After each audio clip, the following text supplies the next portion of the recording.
श्रीमान् वेङ्कटनाथार्यः कवितार्किककेसरी वेदान्ताचार्यवर्यो मे सन्निधत्तां सदा हृदि गुरुभ्यः तद्गुरुभ्यश्चन्नो वाग्मदीमहे वृणीमहे च तत्काद्यो दम्पती जगदम्पति स्वशेषभूतेन मया स्वयैः सर्वपरिचितैः विधातुं प्रीतमात्मानं श्रीमान् प्रकृते स्वयं शुक्लां वरदं विष्णुं शशिवर्णं चतुर्भुजं प्रसन्नवदनं ध्यायेत् सर्वविघ्नोपशान्तिः यस्य द्विरदवक्त्राद्याः परिषद्याः परशतं विघ्नं निघ्नन्ति सततम् विश्वक्सेनं तमाश्रये दिव्याकारं सरोजाक्षं शङ्खचक्रगदाधरं मुकुन्दद्वारनिलयं विश्वक्सेनमुपास्महे ज्ञानानन्दमयं देवं निर्मलं स्फटिकाकृतिम् आधारं सर्वविद्यानां हयग्रीवमुपास्महे व्यासं वसिष्ठनवतारं जगतः पौत्रमकल्मषं पराशरात्मजं वन्दे शुकदातं तपोनिधिं व्यासाय विष्णुरूपाय व्यासरूपाय विष्णवे नमो वै ब्रह्मनिधये वासिष्ठाय नमो नमः जय दिपराशरसूनुः सत्यवती हृदयनन्दनो व्यासः यस्यास्य कमलगलितं वाङ्मयममृतं जगत्पिबति नारायणं नमस्कृत्य नरं चैव नरोत्तमं देवीं सरस्वतीं व्यासं ततो जयमुदीरयेत् कृष्णं कमलपत्राख्यं पुण्यश्रवणकीर्तनं वासुदेवं जगद्योनिनो नारायणं हरे कृष्णाय यादवेन्द्राय ज्ञानमुद्राय योगिने नाथाय रुक्मिणीशाय नमो वेदान्तवेदिने नमोस्तु देव्यास विशालबुद्धे पुल्लारविन्दायतपत्नेत्राय त्वया भारतदेलपूर्णः विज्वालितो ज्ञानमय प्रदीपः युधिष्ठिरो धर्ममयो महद्रुमः स्कन्दोऽर्जुनो भीमसेनोऽस्य शाखाः माद्रीसुतो पुष्पफले समृद्धे मूलं कृष्णं ब्रह्म च ब्राह्मणाश्च भीष्मद्रोणतरा चेतरथुजला गान्धार नीलोत्पला शल्यग्राहवती कृपेण वहिनी कर्णेन वेलाकुला श्वत्थामल्कर्णघोरमकरा दुर्योधनावर्तिनी सोत्तीर्णः खलु पाण्डवैरणनदी कैवर्तके केशवे धर्मे च अर्थे च कामे च मोक्षे च फलदर्शव यदि अस्ति तदन्यत्र यन्यः न तत् क्वचित् अष्टमैषी समेता श्रीकृष्णाय परब्रह्मणे नमः। अतः श्रीमन्महाभारते द्रोणपर्वे अभिमन्युवध पर्वः 52ನೇ ಅಧ್ಯಾಯ ಬ್ರಹ್ಮ ರುದ್ರ ಸಂವಾದ 52ನೇ ಅಧ್ಯಾಯ ಆಯ್ತು 53ನೇದು ಅಭಿಮನ್ಯುವಿನ ವಧೆಯಾಗಿ ಧರ್ಮರಾಜನಿಗೆ ಬಹಳ ದುಃಖವಾದಾಗ ಅವನ ಶೋಕವನ್ನು ಪರಿಹಾರ ಮಾಡೋಕ್ಕೆ ವ್ಯಾಸ ಮಹರ್ಷಿಗಳು ಬಂದು ಅಕಂಪನನ ಕಥೆಯನ್ನು ಹೇಳ್ತಾ ಇದ್ದಾರೆ. ಒಂದು ವಾರ ಅಲ್ಲಿ ನಿಲ್ಸಿತ್ತು, ಮುಂದುವರ್ಸೋಣ. ಬ್ರಹ್ಮ ರುದ್ರ ಸಂವಾದಗಳು ಬ್ರಹ್ಮನು ಪ್ರಜಾ ಸಂಹಾರಕ್ಕಾಗಿ ಮೃತ್ಯು ದೇವತೆಯನ್ನ ಸೃಷ್ಟಿಸಿದ್ದು. ಅಷ್ಟಮೈಷಿ ಸಮೇತ ಶ್ರೀಕೃಷ್ಣಾಯ ಪರಬ್ರಹ್ಮಣೇ ನಮಃ. ಆಗ ಸಾಣುವ ಬ್ರಹ್ಮನನ್ನ ನೋಡಿ, ಹೇ ಪಿತಾಮಹ, ನೀನು ಪ್ರಜಾ ಸೃಷ್ಟಿಗಾಗಿಯೇ ಸಂಕಲ್ಪಿಸಿದವನು. ನೀನಿಂದ ಹುಟ್ಟಿ ಬೆಳೆಯುತ್ತಿರುವ ಭೂತಗಳೆಲ್ಲ ನಾನಾ ರೂಪದಿಂದ ಲೋಕದಲ್ಲಿ ವ್ಯಾಪ್ತವಾಗಿವೆ. ಈಗ ನೀನೇ ನಿನ್ನ ಕೋಪಾಗ್ನಿಯಿಂದ ಅವುಗಳನ್ನು ದಹಿಸುತ್ತಿರುವೆ. ಈ ಪ್ರಜಾನಾಶವನ್ನ ನೋಡಿ ನನಗೆ ಕನಿಕರ ಹುಟ್ಟೋದ್ರಿಂದ ನಾನು ನಿನ್ನಲ್ಲಿಗೆ ಬರಬೇಕಾಯ್ತು. ಹೇ ಭಗವಾನ್, ಪ್ರಸನ್ನನಾಗು. ಆಗ ಬ್ರಹ್ಮ ಹೇಳ್ದೆ, ಓ ರುದ್ರ, ಸೃಷ್ಟಿಸಿದ ಪ್ರಾಣಿಗಳನ್ನು ಕೊಲ್ಲಬೇಕೆಂಬುದು ಸರ್ವತಾ ನನ್ನ ಉದ್ದೇಶ ಅಲ್ಲ. ಇದು ಹೀಗಾಗುವುದು ಎಂದು ನಾನು ಉದ್ದೇಶಿಸಿರ್ಲಿಲ್ಲ. ಪ್ರಾಣಿಗಳು ಹೆಚ್ಚುತ್ತಿರೋದ್ರಿಂದ ಭೂಮಿಗೆ ಮೇಲೆ ಅದರ ಭಾರ ಹೆಚ್ಚುತ್ತಾ ಬಂತು. ಆ ಭೂಮಿಯು ಭಾರ ಪೀಡಿತಿಯಾಗಿ ನನ್ನಲ್ಲಿಗೆ ಬಂದು ಪ್ರಾಣಿಗಳ ಉಪಸಂಹಾರಕ್ಕಾಗಿ ಪ್ರಾರ್ಥಿಸಿದಳು. ಅದಕ್ಕೆ ಮಾರ್ಗ ಏನು ಎಂದು ತೋರದೆ ನಾನು ಬಹಳವಾಗಿ ಚಿಂತಿಸ್ತಾ ಇದ್ದಾಗ ನನ್ನ ಮನಸ್ಸಿನಲ್ಲಿ ಕೋಪಾವೇಶ ಉಂಟಾಗಿ ಅದರಿಂದ ಈ ರೀತಿ ಪರಿಣಮಿಸಿತು ಎಂದ. ಆಗ ರುದ್ರನು, ಹೇ ದೇವ, ಪ್ರಜಾ ಸಂಹಾರಕ್ಕಾಗಿ ನೀನು ಹೀಗೆ ಕೋಪಿಸಿಕೊಂಡು ಸ್ಥಾವರ ಜಂಗಮಗಳನ್ನೆಲ್ಲ ಒಟ್ಟಿಗೆ ನಷ್ಟವಾಗಲು ಅವಕಾಶ ಕೊಡಬಾರ್ದು. ಶಾಂತನಾಗು. ನಿನ್ನ ಅನುಗ್ರಹದಿಂದ ಈ ಜಗತ್ತು ಭೂತ, ವರ್ತಮಾನ, ಭವಿಷ್ಯತ್ತುಗಳು ಎಂಬ 3 ವಿಭಾಗದಿಂದ ವರ್ತಿಸಲಿ. ನಿನ್ನ ಕೋಪದಿಂದ ಉಂಟಾದ ಅಗ್ನಿಯು ಪರ್ವತ ಶಿಖರಗಳನ್ನ, ಗಿಡ ಬಳ್ಳಿಗಳನ್ನ ದಹಿಸಿ ಕೆರೆಗಳನ್ನ, ನದಿಗಳನ್ನ ಶೋಷಿಸುತ್ತಿದೆ. ಕಲ್ಲು, ಹುಲ್ಲು ಮೊದಲಾದವುಗಳನ್ನೇ ಸ್ಥಾವರ ಜಂಗಮ ಪ್ರಪಂಚವೇ ನಿಶ್ಶೇಷವಾಗ್ತಾ ಇದೆ. ಲೋಕವನ್ನೆಲ್ಲ ಭಸ್ಮ ಮಾಡುತ್ತಿರುವ ನಿನ್ನ ಕೋಪವನ್ನು ಅಡಗಿಸು. ಈಗ ನೀನು ನನಗೆ ಕೊಡಬೇಕಾಗಿರುವ ವರ ಇದು. ನೀನು ಸೃಷ್ಟಿಸಿದ ಪ್ರಜೆಗಳೆಲ್ಲ ಮೊತ್ತಕ್ಕೆ ನಿನ್ನಿಂದಲೇ ನಾಶ ಹೊಂದದಂತೆ ಮಾಡು. ನಿನ್ನ ತೇಜಸ್ಸನ್ನ ನಿನ್ನಲ್ಲಿ ಅಡಗಿಸಿಡು. ನೀನು ಪ್ರಾಣಿಗಳಿಗೂ ಭೂಮಿಗೂ ಹಿತವನ್ನುಂಟು ಮಾಡಬೇಕಾದ್ರೆ ಅದಕ್ಕೆ ಬೇರೆ ಉಪಾಯವನ್ನ ಯೋಚಿಸಿ ಹುಟ್ಟಿದ ಪ್ರಾಣಿಗಳು ಕಾಲ ಕಾಲಕ್ಕೆ ತಾವಾಗಿ ಹಿಂತಿರುಗಿ ಹೋಗುವಂತೆ ಮಾಡು. ನಿನ್ನಿಂದ ಹುಟ್ಟಿದ ಪ್ರಜೆಗಳು ಹೀಗೆ ಸಂಪೂರ್ಣ ನಾಶವನ್ನು ಹೊಂದಬಾರದು. ಪ್ರಜಾ ರಕ್ಷಣಕ್ಕಾಗಿ ನಿನ್ನಿಂದ ನಾನು ನೇಮಿಸಲ್ಪಟ್ಟಿದ್ದೇನೆ. ಅಂತ ಪ್ರಾಣಿಗಳಲ್ಲಿ ನಿನಗೆ ಕನಿಕರವೇ ಇಲ್ಲದಂತಾಗುವುದಿಲ್ವೇ? ಆದ್ರಿಂದ ಈ ಜಗತ್ತಿಗೆ ನಾಶವಿಲ್ಲದಂತೆ ನನ್ನನ್ನು ಪ್ರಸನ್ನನಾಗಿ ಮಾಡಲು ನಾನು ಹೀಗೆ ಹೇಳ್ಬೇಕಾಯ್ತು ಎಂದು. ಈ ಮಾತನ್ನು ಕೇಳಿದೊಡೆ ಬ್ರಹ್ಮನು ಪ್ರಾಣಿಗಳ ಹಿತವನ್ನು ಉದ್ದೇಶಿಸಿ ಆ ಅಗ್ನಿಯನ್ನು ತನ್ನಲ್ಲಿ ಅಡಗಿಸಿಕೊಂಡ. ಆಗ ಅವನ ಕರ್ಮಗಳಲ್ಲಿ ಸೃಷ್ಟಿ ಮೋಕ್ಷ ಕಾರಣಗಳಾದ ಪ್ರವೃತ್ತಿ ನಿವೃತ್ತಿ ಕರ್ಮಗಳನ್ನ ಕಲ್ಪಿಸಿಟ್ಟ. ಹೀಗೆ ಬ್ರಹ್ಮನು ತನ್ನ ಕೋಪಾಗ್ನಿಯನ್ನ ತನ್ನಲ್ಲಿ ಅಡಗಿಸಿಟ್ಟೊಡನೆ ಅವನ ಇಂದ್ರಿಯ ದ್ವಾರದಿಂದ ಒಂದು ದೇವತಾಕೃತಿ ಹೊರಬಿತ್ತು.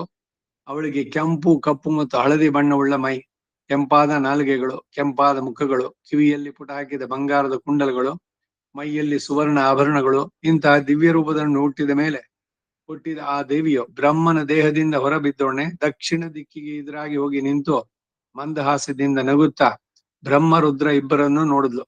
ಆಗ ಬ್ರಹ್ಮನು ಮೃದು ವಾಕ್ಯದಿಂದ ಅವಳನ್ನು ಕುರಿತು ಓ ಮೃತ್ಯು ದೇವತೆ ಎಂದು ಕರೆದು, ಎಲೆ ದೇವಿ, ಈ ಪ್ರಜೆಗಳನ್ನು ಉಪಸಂಹರಿಸತಕ್ಕಂತ ಕಾರ್ಯ ನಿನ್ನದು. ಆ ಉದ್ದೇಶದಿಂದಲೇ ನಾನು ನನ್ನ ಕೋಪದಿಂದ ನಿನ್ನನ್ನು ಹುಟ್ಟಿಸಿದೆ. ಜಡ ಪದಾರ್ಥಗಳಿಂದ ಹಿಡಿದು ಪಂಡಿತರವರೆಗೆ ತಾರತಮ್ಯ ಇಲ್ಲದೆ ನೀನು ಎಲ್ಲ ಪ್ರಾಣಿಗಳನ್ನು ಸಂಹರಿಸತಕ್ಕಂತ ಕಾರ್ಯದಲ್ಲಿರು. ನನ್ನ ಆಜ್ಞೆಯಂತೆ ನೀನು ಈ ಕಾರ್ಯಗಳನ್ನು ನಡೆಸಕೊಳ್ಳಾದ್ದರಿಂದ ನಿನಗೆ ಅದರಿಂದ ಶ್ರೇಯಸ್ಸುಟ್ಟು ಎಂದನು. ರಾಜ ಈ ಮಾತನ್ನು ಕೇಳಿದೊಡನೆ ಆ ದೇವತೆಗೆ ಎದೆ ನಡುಗಿತು. ಅವಳ ಕಣ್ಣುಗಳಿಂದ ನೀರು ಸುರಿಯಿತು. ಮಹಾ ವ್ಯಸನದಿಂದ ರೋಧಿಸತೊಡಗಿದಳು. ಅದನ್ನು ನೋಡಿ ಬ್ರಹ್ಮ ಅವಳ ಕಣ್ಣೀರಿಗೆ ಕೈಯೊಡ್ಡಿ ತಾನೇ ಅದನ್ನು ಪರಿಗ್ರಹಿಸಿ ಅವಳ ಕಣ್ಣನ್ನು ಒರೆಸಿ ಅವಳಿಗೆ ಬಹುವಿಧದಿಂದ ಸಮಾಧಾನ ಹೇಳಿದ. ಇಲ್ಲಿಗೆ 53ನೇ ಅಧ್ಯಾಯ. ಅಷ್ಟಮೈಷಿ ಸಮೇತ ಶ್ರೀ ಕೃಷ್ಣಾಯ ಪರಬ್ರಹ್ಮಣೇ ನಮಃ. 56ನೇ ಅಧ್ಯಾಯ ಅಲ್ಲ, 54, 53 ಆಯ್ತು. 54. ನಾರದನು ಬ್ರಹ್ಮ ಮೃತ್ಯು ಸಂವಾದದ ಮೂಲಕವಾಗಿ ಅಕಂಪನನಿಗೆ ದುಃಖ ಸಮಾಧಾನ ಮಾಡಿದ್ದನ್ನ ನಿದರ್ಶಿಸಿ ವ್ಯಾಸನು ಯುಧಿಷ್ಠಿರನಿಗೆ ಸಮಾಧಾನ ಹೇಳಿದ.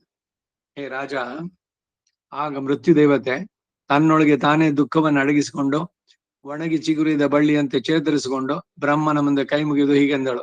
ಹೇ ಪಿತಾಮಹ, ಪರಮ ದಯಾಳುವಾದ ನಿನ್ನಿಂದ ನಾನು ಸೃಷ್ಟಿಸಲ್ಪಟ್ಟ, ಅದರಲ್ಲಿಯೂ ಅಬಲೆಯಾದ ಹೆಂಗಸು.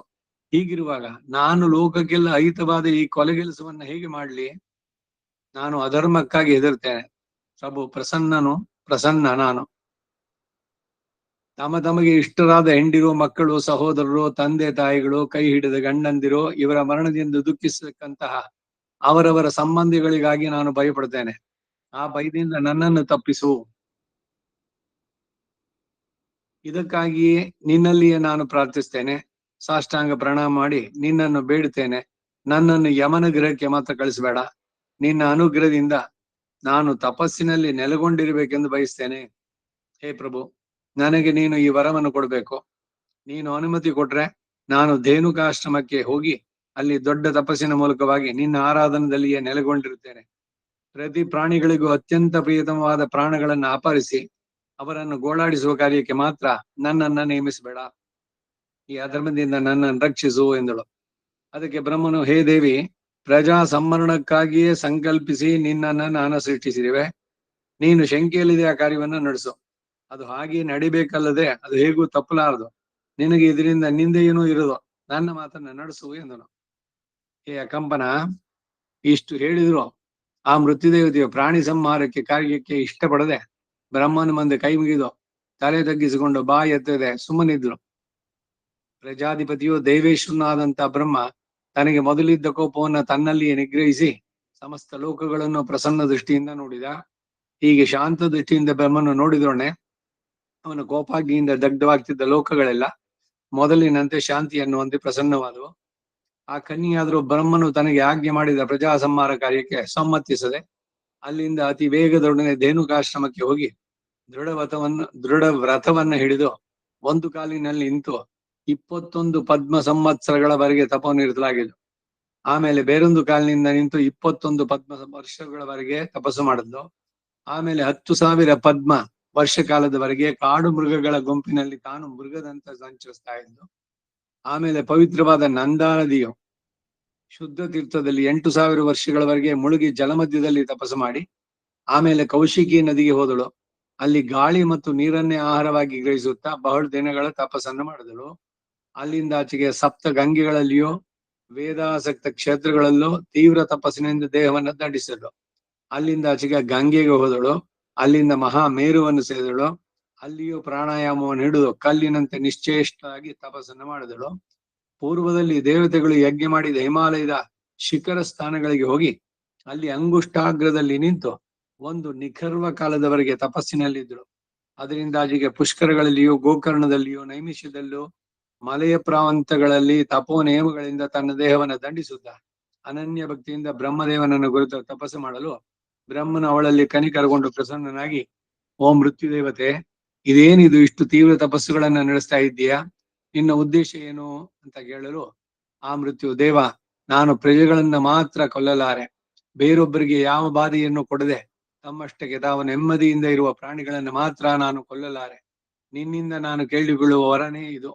ಆ ಅಧರ್ಮಕ್ಕಾಗಿ ಹೆದರಿ ಬಂದ ನನಗೆ ಅಭಯವನ್ನು ಕೊಡಬೇಕು. ನಿರಪರಾಧಿನಿಯಾಗಿ ವ್ಯಸನಕ್ಕೆ ಈಡಾದ ನನ್ನನ್ನು ರಕ್ಷಿಸಬೇಕು. ನೀನೇ ನನ್ನ ಗತಿ ಎಂದಳು. ಆಗ ಕಾಲಜ್ಞನಾದ ಬ್ರಹ್ಮದೇವ, ಎಲೈ ಕನ್ಯೆ, ನೀನೇಕೆ ಭಯಪಡ್ತೀಯ? ಪ್ರಜೆಗಳನ್ನ ಸಂಭವಿಸುವುದರಿಂದ ನಿನಗೆ ಲೇಷ ಮಾತ್ರವೂ ಅಧರ್ಮ ಇರುವುದು. ಜರಾಯುಜಾದಿ ಚತುರ್ವಿಧ ಪ್ರಾಣಿಗಳನ್ನ ಸಂಹರಿಸುವುದಕ್ಕೆ ನೀನು ಸಿದ್ಧಳಾಗಿ ನಿಲ್ಲು. ಅದೇ ನಿನಗೆ ಸ್ಥಿರವಾದ ಧರ್ಮ. ಆ ಧರ್ಮವೇ ನಿನ್ನನ್ನು ಪರಿಶುದ್ಧಳನ್ನಾಗಿ ಮಾಡಿ ಕಾಪಾಡೋದು.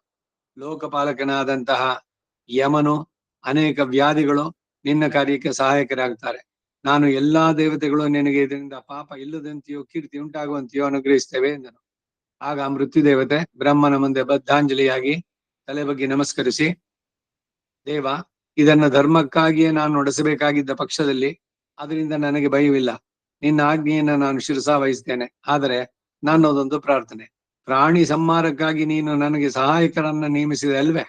ಅದರಂತೆಯೇ ಪ್ರಾಣಿಗಳ ದೇಹನಾಶಕ್ಕೆ ಅವರಲ್ಲಿ ಹುಟ್ಟುವ ಕ್ರೋಧ, ಲೋಭ, ಈರ್ಷ್ಯೆ, ಅಸೂಯೆ, ದ್ರೋಹ, ಮೋಹ, ನಿರ್ಲಜ್ಜೆ, ಒಬ್ಬರಿಗೊಬ್ಬರು ಕ್ರೂರವಾಗಿ ನುಡಿಯೋದು, ಇವೆಲ್ಲವೂ ಸಹಾಯಕಗಳಾಗಿ ಅವುಗಳ ಶರೀರವನ್ನ ಕಂದಿಸಲಿ ಎಂದಳು. ಅದಕ್ಕೆ ಬ್ರಹ್ಮ, ಹೇ ಕನ್ಯೆ, ಅದು ಹಾಗೆಯೇ ನಡೆಯಲಿ. ನೀನು ಸಂಹಾರ ಕಾರ್ಯದಲ್ಲಿರು. ಆದ್ದರಿಂದ ನಿನಗೆ ಅಧರ್ಮ ಇಲ್ಲ. ನಾನು ನಿನಗೆ ಎಂದಿಗೂ ಕೇಡನ್ನು ಬಯಸುವವನಲ್ಲ. ಓ ಮೃತ್ಯು ದೇವತೆ, ನಿನ್ನ ನೇತ್ರದಿಂದ ಬೀಳುತ್ತಿದ್ದ ಬಾಷ್ಪ ಬಿಂದುಗಳನ್ನ ನಾನು ಕೈಯಿಂದ ಆತುಕೊಂಡೆನಲ್ವೇ?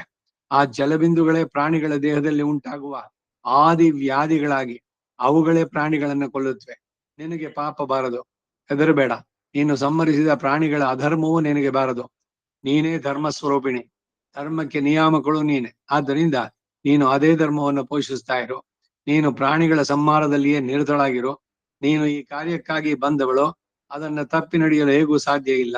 ನನ್ನಿಂದ ಅದಕ್ಕಾಗಿಯೇ ನೀನು ನೇಮಿಸಲ್ಪಟ್ಟೆ.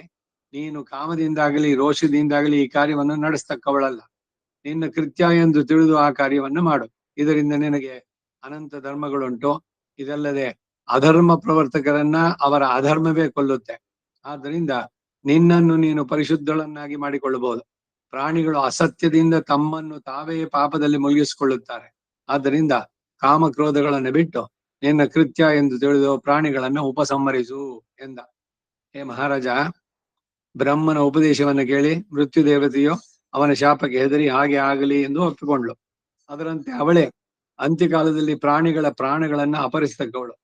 ರಾಗದಿಂದಾಗಲಿ ಕಾಮ ಕ್ರೋಧಗಳಿಂದಾಗಲಿ ಆ ಕಾರ್ಯಗಳನ್ನ ನಡೆಸ್ತಕ್ಕವಳಲ್ಲ.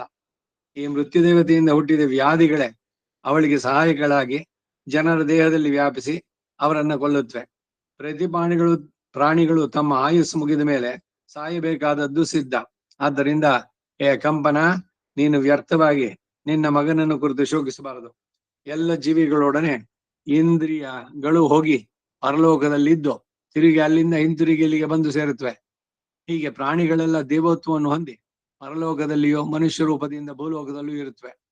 ಮನುಷ್ಯರಂತೆ ಇಂದ್ರಾದಿ ದೇವತೆಗಳು ತಿರುಗಿ ಪುನರಾವೃತ್ತಿಯನ್ನು ಹೊಂದುತ್ತಲೇ ಇರ್ತಾರೆ.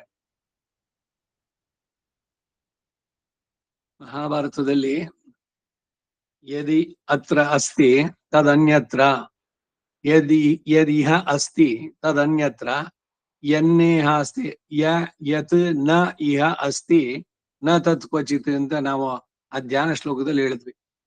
ಎಲ್ಲದ್ದೂ ಕೂಡ ವಿಷಯ ಇಲ್ಲಿ ಬರುವಂತಹದ್ದು ಮಹಾಭಾರತದಲ್ಲಿ. ಅಂದ್ರೆ ಇಲ್ಲಿ ಹೇಳ್ತಾ ಇರೋದು ಇಂದ್ರಾದಿ ದೇವತೆಗಳು ಕೂಡ ಪುನರಾವೃತ್ತಿ ಬಿಟ್ಟಿದ್ದಿಲ್ಲ ಅಂತಾರೆ.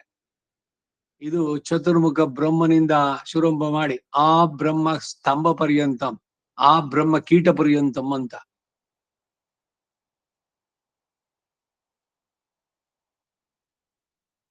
ಮನುಷ್ಯರಂತೆ ಇಂದ್ರಾದಿ ದೇವತೆಗಳು ತಿರುಗಿ ಪುನರಾವೃತ್ತಿಯನ್ನು ಹೊಂದುತ್ತಲೇ ಇರ್ತಾರೆ.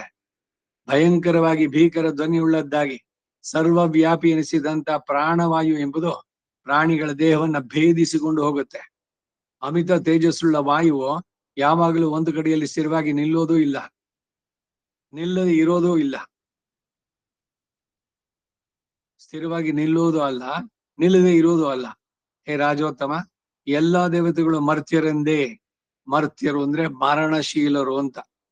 ಮರ್ತ್ಯಲೋಕ ಅನ್ನೋದು ಇದು, ಮರಣ ಅನ್ನೋದು ಇಲ್ಲಿರುವಂತಹದ್ದು. ಆದ್ದರಿಂದ ನಿನ್ನ ಮಗನನ್ನು ಕುರಿತು ನೀನು ದುಃಖಿಸಬೇಡ.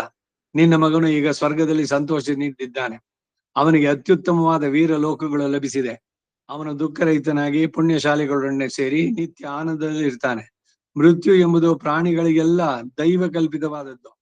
ಕಾಲವು ಬಂದೊಡನೆ ಮೃತ್ಯುವು ಆಯಾ ಪ್ರಾಣಿಗಳ ಕರ್ಮಕ್ಕೆ ಅನುಸಾರವಾಗಿಯೇ ಅವುಗಳ ಪ್ರಾಣಗಳನ್ನ ಸೆಳೆದುಕೊಂಡು ಹೋಗುತ್ತೆ.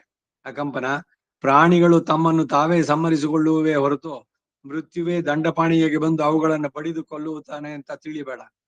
ಆದ್ದರಿಂದಲೇ ಈ ಮರಣದ ತತ್ವವನ್ನು ತಿಳಿದ ವಿದ್ವಾಂಸರು ಸತ್ತವರಿಗಾಗಿ ದುಃಖಿಸೋದಿಲ್ಲ. ಮೃತ್ಯುವು ಬ್ರಹ್ಮನಿಂದ ಏರ್ಪಟ್ಟದ್ದು ಎಂಬುದನ್ನ ಅವರು ಬಲ್ಲರು.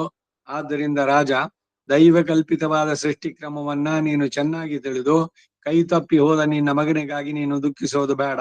ನಿನ್ನ ವ್ಯಸನವನ್ನು ಬಿಡು ಎಂದ. ಈ ಧರ್ಮರಾಜ, ನಾರದನು ಹೇಳಿದ ಈ ಸಮಾಧಾನ ವಾಕ್ಯಗಳನ್ನು ಕೇಳಿ ಅಕಂಪನು ತನ್ನ ದುಃಖವನ್ನು ನೀಗಿ ನಾರದನನ್ನು ಕುರಿತು, ಹೇ ಭಗವಾನ್, ನಿನ್ನ ಉಪದೇಶಕ್ಕಾಗಿ ನಾನು ಸಂತೋಷಪಟ್ಟೆ. ನೀನು ಉದಾಹರಿಸಿದ ಇತಿಹಾಸವನ್ನ ಕೇಳಿ ಕೃತಾರ್ಥನಾದೆ. ನಿನಗೆ ವಂದನ ಎಂದನು. ಆಮೇಲೆ ನಾರದ ಆ ರಾಜನಿಂದ ಅನುಮತಿಯನ್ನು ಪಡೆದು ಅಲ್ಲಿಂದ ಹಿಂತಿರುಗಿ ಅಶೋಕವನ ಎಂಬ ನಂದನವನಕ್ಕೆ ಹೊರಟು ಹೋದ. ಹೇ ಧರ್ಮರಾಜ, ಈ ಇತಿಹಾಸವನ್ನ ಕೇಳೋದು, ಇತರರಿಗೆ ಹೇಳುವುದು ಲೋಕಕ್ಕೆ ಯಶಸ್ಕರ. ಇದು ಅತಿ ಪವಿತ್ರವಾದದ್ದು. ಆಯುಷ್ಯವನ್ನ ಸಂಪತ್ತನ್ನ ಕೈಗೂಡಿಸತಕ್ಕದ್ದು. ನಾರದನು ಹೇಳಿದ ಅರ್ಥವದ್ದಾದ ಈ ವಾಕ್ಯವನ್ನ ಕೇಳಿ ಅಕಂಪನನು ಕೂಡ ಕ್ಷತ್ರಿಯ ಧರ್ಮವನ್ನು, ಯುದ್ಧದಲ್ಲಿ ಹತರಾದ ಶೂರರಿಗೆ ಬರುವ ಉತ್ತಮ ಗತಿಯನ್ನು ಮನಸ್ಸಿಗೆ ಚೆನ್ನಾಗಿ ತಂದುಕೊಂಡು ಶಾಂತಚಿತ್ತನಾದ. ಅದರಂತೆ ಹೇ ಯುಧಿಷ್ಠಿರ, ನಿನ್ನ ಮಗನಾದ ಅಭಿಮನ್ಯು ಕೂಡ ಯುದ್ಧದಲ್ಲಿ ಅನೇಕ ಧನುರ್ಧಾರಿಗಳಿಗೆ ಎದುಗೊಟ್ಟು ನಿಂತು ಅವರ ಮುಂದೆಯೇ ಅನೇಕ ವೀರರನ್ನು ಕೊಂದು ಕೊನೆಗೆ ಅವರಿಂದ ಹತನಾದ. ಚಂದ್ರಾಂಶ ಸಂಭೂತನೋ ಮಹಾರಥನೋ ರಜೋಗುಣ ರಹಿತನೋ ಆದಂತಹ ಅಭಿಮನ್ಯು ಕತ್ತಿ, ಗದೆ, ಶಕ್ತಿ, ಬಿಲ್ಲು ಮೊದಲಾದ ಎಲ್ಲ ಆಯುಧಗಳಿಂದ ತನ್ನ ಚಾತುರ್ಯವನ್ನು ತೋರಿಸಿ ಕೊನೆಗೆ ಆ ಚಂದ್ರನಲ್ಲಿಯೇ ಈಗ ಲಯಗೊಂಡಿದ್ದಾನೆ. ಆದ್ದರಿಂದ ಯುಧಿಷ್ಠಿರ, ನೀನು ವ್ಯಸನವನ್ನು ಬಿಟ್ಟು ನಿನ್ನ ಸಹೋದರನೊಡನೆ ಯುದ್ಧ ಸನ್ನದ್ಧನಾಗಿ ಎಚ್ಚರಿದ ಯುದ್ಧವನ್ನು ನಡೆಸು ಎಂದ. ಇಲ್ಲಿಗೆ 54ನೇ ಅಧ್ಯಾಯ. ಅಷ್ಟಮೈ ಶ್ರೀ ಸಮೇತ ಶ್ರೀಕೃಷ್ಣಾಯ ಪರಬ್ರಹ್ಮಣೇ ನಮಃ. ವ್ಯಾಸನು 55ನೇ ಅಧ್ಯಾಯ. ಯುಧಿಷ್ಠಿರನಿಗೆ ಷೋಡಶ ರಾಜರ ಮಹಿಮೆಗಳನ್ನು ಹೇಳಲಾರಂಭಿಸಿದ್ದು. ಮರುತು ರಾಜನ ಚರಿತ್ರೆ. ತೊಟ್ಟಿಲುಗಳೆಷ್ಟೋ, ಮಸಣಗಳು ಅಷ್ಟೇ ಧರೆಯೊಳಗೆ. ಒಂದು ಕಡೆ ತೊಟ್ಟಿಲು ಶಾಸ್ತ್ರ ನಡೀತಾ ಇದ್ರೆ ಇನ್ನೊಂದು ಶವ ದಹನ ಹತ್ತಿ ಉರಿತಾ ಇದೆ. ಸೃಷ್ಟಿಯ ಕ್ರಮ ನಿರಂತರ. ಒಂದು ಎಲೆ ಹಳದಿ ಬಣ್ಣಕ್ಕೆ ಬಂದು ಉದುರಿದ್ರೆ ಮತ್ತೊಂದು ಕಡೆ ಚಿಗುರಿರುತ್ತೆ. ಹೀಗೆ ಸೃಷ್ಟಿ ಮುಂದುವರೆಯುವಂತಹದ್ದು. ಮೃತ್ಯು ಅದಕ್ಕೆ ಅಧಿದೇವತೆ. ಈಗೆಲ್ಲದಕ್ಕೂ ಕೂಡ ಅಷ್ಟೇ. ಈಗ ಕಾಮೋ ಕಾರ್ಷೀತ್, ಮನ್ಯುರ ಕಾರ್ಷೀತ್, ನಮೋ ನಮಃ ಅಂದ್ರೆ ಎಲ್ಲದಕ್ಕೂ ಒಂದೊಂದು ಅಧಿದೇವತೆಗಳು. ಹಾಗೆ ಈ ರೋಗಗಳು, ವ್ಯಾಧಿಗಳಿಗೂ ಅಷ್ಟೇನೆ. ಪ್ರಬಲತರ ಪ್ರಾಚೀನ ಕರ್ಮ ವ್ಯಾಧಿ ರೂಪೇಣ ಬಾಧ್ಯತೆ. ರೋಗ ಯಾಕೆ ಬರುತ್ತೆ ಅಂತಂದ್ರೆ ನಮ್ಮ ಹಿಂದಿನ ಕರ್ಮಗಳ ಪ್ರಕಾರ. ಅದಕ್ಕೆ ಪರಿಹಾರ ಏನು ಅಂತಂದ್ರೆ ಪ್ರಾರ್ಥನೆ, ಭಗವಂತನ ಸ್ತೋತ್ರ, ದಾನ, ಜಪ, ಹೋಮ, ಇವುಗಳೆಲ್ಲ. ಪ್ರಾಯಶ್ಚಿತ್ತಾನಿ ಅಶೇಷಾಣಿ ತಪಃ ಕರ್ಮಾತ್ಮಕಾನಿ ವೈ ಯಾನಿ ತೇಷಾಂ ಅಶೇಷಾಣಂ ಶ್ರೀಕೃಷ್ಣ ಅನುಸ್ಮರಣಂ ಪರಂ. ಕೃಷ್ಣನ ನಾಮಸ್ಮರಣ ಇದೆಯಲ್ಲ, ಅದು ಎಲ್ಲದಕ್ಕಿಂತ ಬಹಳ ಶ್ರೇಷ್ಠವಾದದ್ದು ಅಂತ ಪ್ರಾಯಶ್ಚಿತ್ತ ವಿಧಿಗಳಲ್ಲಿ ಇದ್ರಲ್ಲೆಲ್ಲ ಬರುವಂತಹದ್ದು. ಸೃಷ್ಟಿಗೆ ವಿರುದ್ಧವಾಗಿ ಯಾರು ಏನು ಮಾಡ್ಲಿಕ್ಕಾಗಲ್ಲ. ಇದನ್ನೇ ಕೃಷ್ಣ ಅರ್ಜುನನಿಗೂ ಅಲ್ಲಿ ಹೇಳಿದ್ದು. ಯಾರು ಹುಟ್ಟುತ್ತಾರೋ ಅವರೆಲ್ಲ ಸಾಯ್ಲೇಬೇಕು. ಸೊ ನಮಗೆ ಯಾಕೆ ಇಷ್ಟೊಂದು ಭಯ ಇದ್ರಲ್ಲಿ ಅಂದ್ರೆ, ಸಾವು ನಮಗ್ ಬರಬಾರ್ದು. ಸಾವನ್ನ ನಾವು ಅಕ್ಸೆಪ್ಟ್ ಮಾಡ್ಕೊಂಡಿಲ್ಲ. ಅದರಿಂದ ಇವೆಲ್ಲದಕ್ಕೂ ತೊಂದರೆ ಆಗೋದು. ಹುಟ್ಟಿದವರೆಲ್ಲ ಸಾಯ್ಲೇಬೇಕು. ಜಾತಸ್ಯ ಹಿ ಮರಣಂ ಧ್ರುವಂ ಜನ್ಮ ಮೃತಸ್ಯ ಚ. ಈಗ ತುಂಬಾ ಹತ್ತಿರದ ಬಂದು ತಂದೆನೋ ತಾಯಿನೋ ಇಲ್ಲ ಗಂಡನೋ ಇಲ್ಲ ಹೆಂಡತಿನೋ ಮಕ್ಕಳು ಅವರವರ ಆಯಸ್ ಮುಗಿದಿದ ತಕ್ಷಣ ಹೊರಟ್ರು. ಯಾತ್ರಿಕರು ನೀವು ಸತ್ರ ಇದು ಈ ಲೋಕ. ಇಲ್ಲಿ 3 ದಿವಸ ಇರೋದಕ್ಕೆ ಅವಕಾಶ ಇದೆ.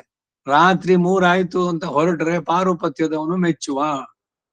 ಸೊ ನಾವು ಬಂದ್ವಿ, ಆಯ್ತು, ಯಾವತ್ತು ಒಂದ್ ದಿವಸ ಹೋಗ್ಬೇಕು. ಅದನ್ನ ಅಕ್ಸೆಪ್ಟ್ ಮಾಡ್ಕೊಳ್ಳೋದನ್ನ ಕಲಿಬೇಕು.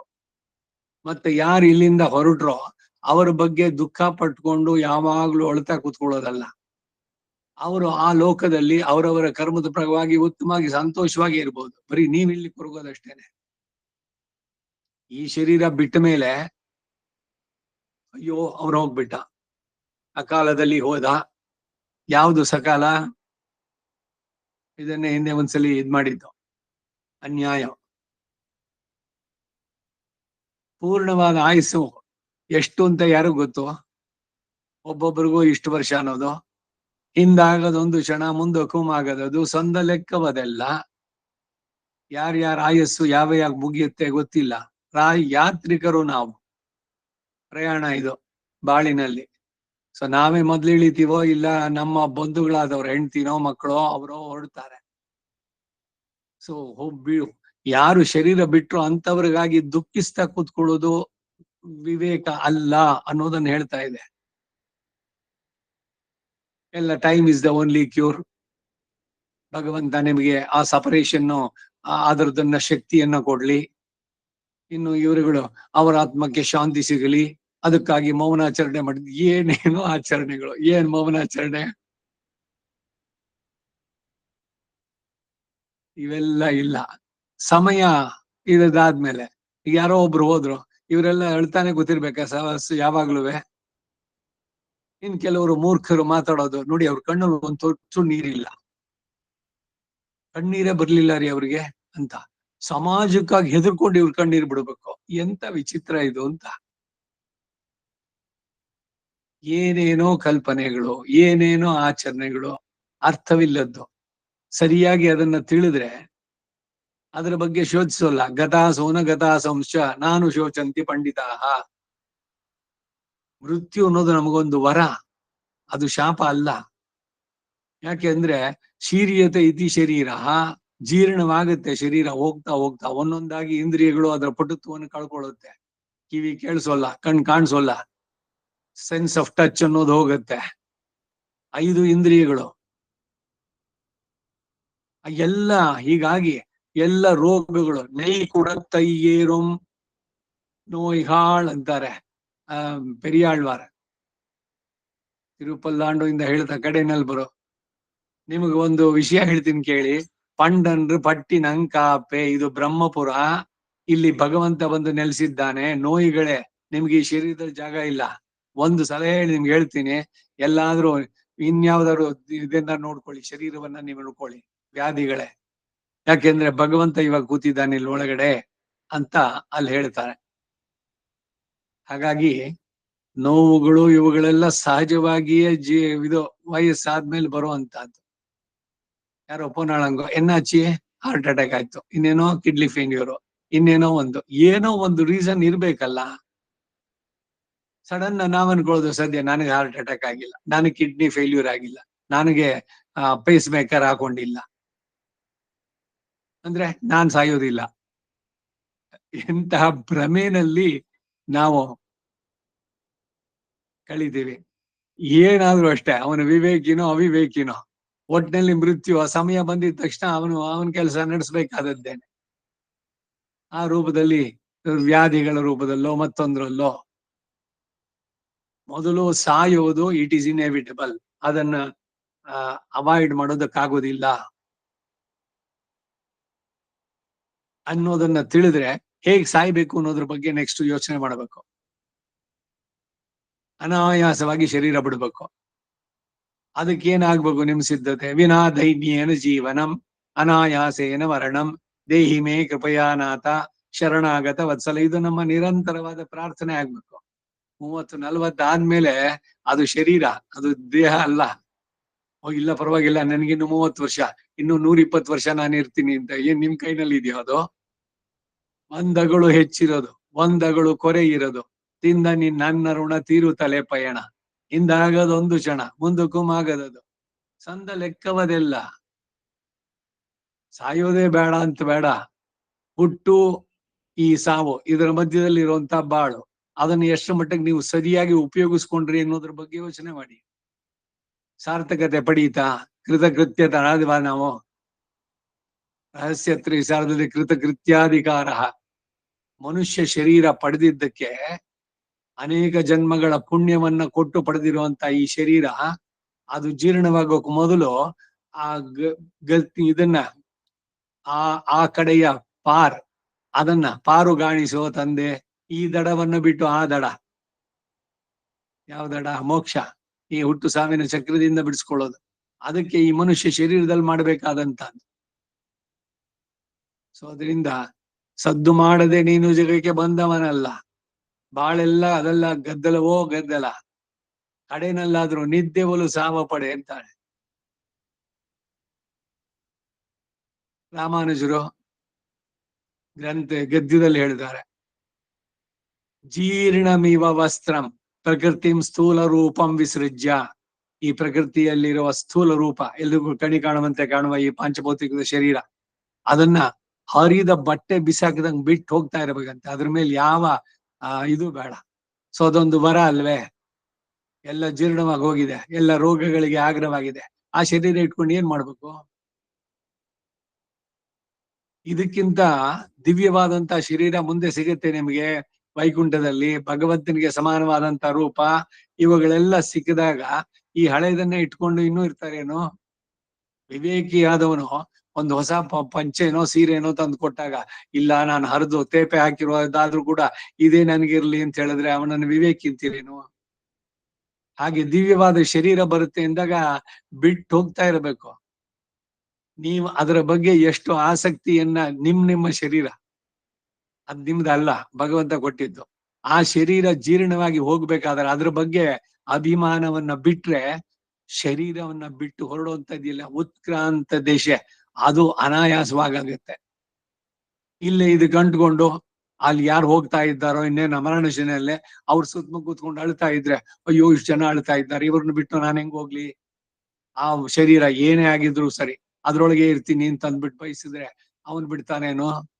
ಅಂತಕನ ದೂತರಿಗೆ ಕಿಂಚಿತ್ತು ದಯವಿಲ್ಲ, ಆಡಿದ್ರು ದಯ ಇಲ್ಲ. ದಯ ಇಲ್ಲ ಅಂದ್ರೆ ಅವ್ನ ಡ್ಯೂಟಿ ಅವ್ನು ಮಾಡ್ತಿರೋದು, ಅವ್ನಿಗೆ ಯಾಕೆ ದಯ ಇರ್ಬೇಕು? ಅದರಿಂದ ಶರೀರದಿಂದ ಆ ಶರೀರ ಅನಾಯಾಸವಾಗಿ, ಬಹಳ ಕಷ್ಟ ಆಗದಂತೆ ಈ ಶರೀರವನ್ನ ಬಿಡೋದಕ್ಕೆ ಮಾರ್ಗ ಏನು ಅನ್ನೋದನ್ನು ಕೂಡ ತಿಳಿಸುತ್ತೆ. ಇದಕ್ಕಿಂತ ದಿವ್ಯವಾದಂತದ್ದು ಇದೆ ಅಂತ ಅಂದಾಗ ಅದನ್ನ ಬಯಸಿ ಇದನ್ನ ಸಹಜವಾಗಿ ಬಿಟ್ಟು ಹೋಗೋದು. ಈಗ ಹರಿದೋಗಿರೋದು 4-5 ಕಡೆನಲ್ಲಿ ತೇಪೆ ಹಾಕೊಂಡಿದ್ದೀರಿ, ಶರೀರ ಪಂಚೆನೋ ಸೀರೆನೋ ಉಟ್ಕೊಂಡಿದ್ದು, ಹೊಸದ್ ತಂದು ಕೊಡ್ತಾ ಇದ್ದಾರೆ, ತುಂಬಾ ಚೆನ್ನಾಗಿದೆ ಅಂತ. ಅದು ಸಿಕ್ಕದ ಮೇಲೆ ಇದ್ರ ಬಗ್ಗೆ ಇನ್ನೂ ಅಭಿಮಾನ ಇರುತ್ತೆ. ಆ ರೀತಿನಲ್ಲಿ ಶರೀರವನ್ನ ಬಿಟ್ಟು ಹೋಗೋದಕ್ಕೆ ಭಗವಂತನಿಗೆ ಧನ್ಯವಾದ ಹೇಳ್ಬೇಕು. ಇದನ್ನಂತೂ ಕೊನೆಗೆ ಕಾಣಿಸ್ತಾ ಇದೆಯಲ್ಲ ನೀನು. ಕರ್ಮದ ಪ್ರಭಾವದಿಂದ ಅದರಲ್ಲಿ ಏನೇನು ಇತ್ತು ಅದನ್ನ, ಯಾವ ಯಾವ ಅನುಭವಗಳೋ ಸುಖವೋ ದುಃಖವೋ ಇವುಗಳೆಲ್ಲ ತೊಲಗೆಲವೋ ಜಗದಿಂದೆ ನಿನ್ನ ಹೊಲಸನು ನೀನು ತೊಳೆಯುವುದಕ್ಕೆ ಸಾಧ್ಯವಾಗದೆ ಇದ್ದಾಗ ತೊಲಗಿ ನೀ ಮರೆಯಾಗೋ. ನಿನ್ನ ಹೆಣವನ್ನು ಹೊತ್ತು ನೀನೆ ಸಾಗಿಸಬೇಕೋ. ಅಣ್ಣ ಬಾ ತಮ್ಮ ಬಾ ಎಂದಳುವುದೇಕೋ. ಮಂಕುತಿಮ್ಮನ ಕಗ್ಗ ಓದಿ, ಬಹಳ ಸುಂದರವಾಗಿದೆ. ಶೋಕ ಬೇಡ, ನಾವು ದುಃಖ ಪಡೋದು ಬೇಡ, ನಮ್ ಜೊತೆನಲ್ಲಿರೋ ದುಃಖ ಪಡೋದು ಬೇಡ. ಸೊ ವಿವೇಕಿಗಳಾದವರು ಯಾರು ಶರೀರ ಬಿಡೋ ಸಮಯದಲ್ಲಿದೆ ಅವರ ಮುಂದೆ ಭಗವಂತನ ನಾಮ ಸಂಕೀರ್ತನೆ ಮಾಡಿ. ಯಾರು ಕಣ್ಣೀರಾಗ್ತಾ ಕೂತ್ಕೋಬಾರದು. ಇದಾದ್ಮೇಲೆ ಯಾರು ಅವರ ಆತ್ಮೀಯರೋ ಬಂಧುಗಳನ್ನ ಕಳ್ಕೊಂಡಿದಾರೋ ಅವ್ರು ಅಳ್ತಾ ಕೂತ್ಕೋಬಾರದು. ಇದು ಸೃಷ್ಟಿಯ ಕ್ರಮ. ಅವರ ಟೈಮ್ ಆಯ್ತು, ಹೊರಟ್ರು. ಅಯ್ಯೋ ಅವ್ರು ಹೋಗ್ಬಿಟ್ರು ಅಂತ ಅಳ್ತಾ ಕೂತ್ಕೊಂಡ್ರೆ ಏನನ್ನ ನೀವು ಸಾಧಿಸಿದ್ರಿ? ನಿಮ್ಮ ಜೀವನ ಮತ್ತೆ ಹಾಳಾಗತ್ತೆ. ಆಗ್ಬಾರ್ದು. ಒತ್ತನಕ್ಕ ತಂಜನಲ್ಲ ರಹಸ್ಯ ರತ್ನಾವಳಿ ಹೃದಯದಲ್ಲಿ. ಕರ್ಮಾಯಿಂದ ಬಂದಿದ್ದು. ಎಲ್ಲರಿಗೂ ಈಗ ನಮೋ ಬಂಧುಗಳೇ ಭಾಗಿಗಳೇ, ಪೊಳ್ಳು ಜಗ ಸಾಕು ಬಾಳ್ ಎನಿಸಿ ಗುರುವಾದವರೇ, ಕೊಳ್ಳಿರಿ ನಮವೆನನು. ನಮಸ್ಕಾರ ಎಲ್ರಿಗೂ.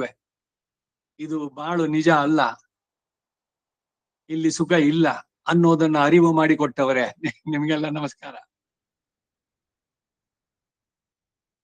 ಹೀಗೆ ಮನಸ್ಸನ್ನ ಸಿದ್ಧ ಮಾಡಿಕೊಂಡು ಸಾವನ್ನ ಧೈರ್ಯವಾಗಿ ಎದುರಿಸಿ ಹೋಗ್ಬೇಕು. ಇದಕ್ಕೆಲ್ಲ ಏನು ಸಿದ್ಧತೆ ಅಂದ್ರೆ ಹೀಗೆ. ಇವಾಗ ಈ ನಮ್ಮ ಸ್ವಾತಂತ್ರ್ಯ ಹೋರಾಟದಲ್ಲಿ ಭಗತ್ ಸಿಂಗು ಇವರುಗಳೆಲ್ಲ ಸಂತೋಷದಿಂದ ಗಲ್ಲಿಗೆ ಏರಿದ್ದವರು. ದೇಶಕ್ಕಾಗಿ ನಾನು ನನ್ನ ಪ್ರಾಣವನ್ನೇ ಕೊಡ್ತಾ ಇದ್ದೇನೆ. ಹಾಗೆ ವಯಸ್ಸಾಯ್ತು, ಜೀರ್ಣವಾದ ಶರೀರ ಬಿಟ್ಟು ಹೋಗ್ತಾ ಇದ್ದೇನೆ, ದಿವ್ಯವಾದ ಶರೀರ ನನಗೆ ಸಿಗ್ತಾ ಇದೆ. ಅದಕ್ಕಾಗಿ ಇದನ್ನೆಲ್ಲ ಕೇಳಬೇಕು. ಧೂಮಾದಿ ಮಾರ್ಗ, ಅರ್ಚಿರಾದಿ ಮಾರ್ಗ, ದೇವಯಾನ, ಪಿತೃಯಾನ, ಉಪನಿಷತ್ತುಗಳು ಇದನ್ನೆಲ್ಲ ಕೊಂಡಾಡುತ್ತೆ, ಹೇಳುತ್ತೆ. ಇದನ್ನ ತಿಳಿದವರಿಗೆ ಇವೆಲ್ಲ ಬರುವಂತದ್ದು ಅಂತ. ಹಾಗಾಗಿ ವ್ಯಾಸ ಮಹರ್ಷಿಗಳು ಧರ್ಮರಾಜನಿಗೆ ಈ ಅಕಂಪನನ ವೃತ್ತ ಅಂತ ಹೇಳಿ, ನೀನು ಅಭಿಮನ್ಯುವಾಗಿ ಶೋಕಿಸೋದು ಬೇಡ. ಈ ಶೋಕ ಅನ್ನೋದು ಶುರುವಾದ್ಮೇಲೆ ಏನಾಗತ್ತೆ ಅಂದ್ರೆ ಉದ್ವೇಗ ಜಾಸ್ತಿ ಆಗತ್ತೆ, ವಿವೇಕ ಹೋಗತ್ತೆ. ಅದರಿಂದ ಆಗಬಾರದು ಏನೇನೋ ಕೆಲಸಗಳೆಲ್ಲ ಆಗತ್ತೆ.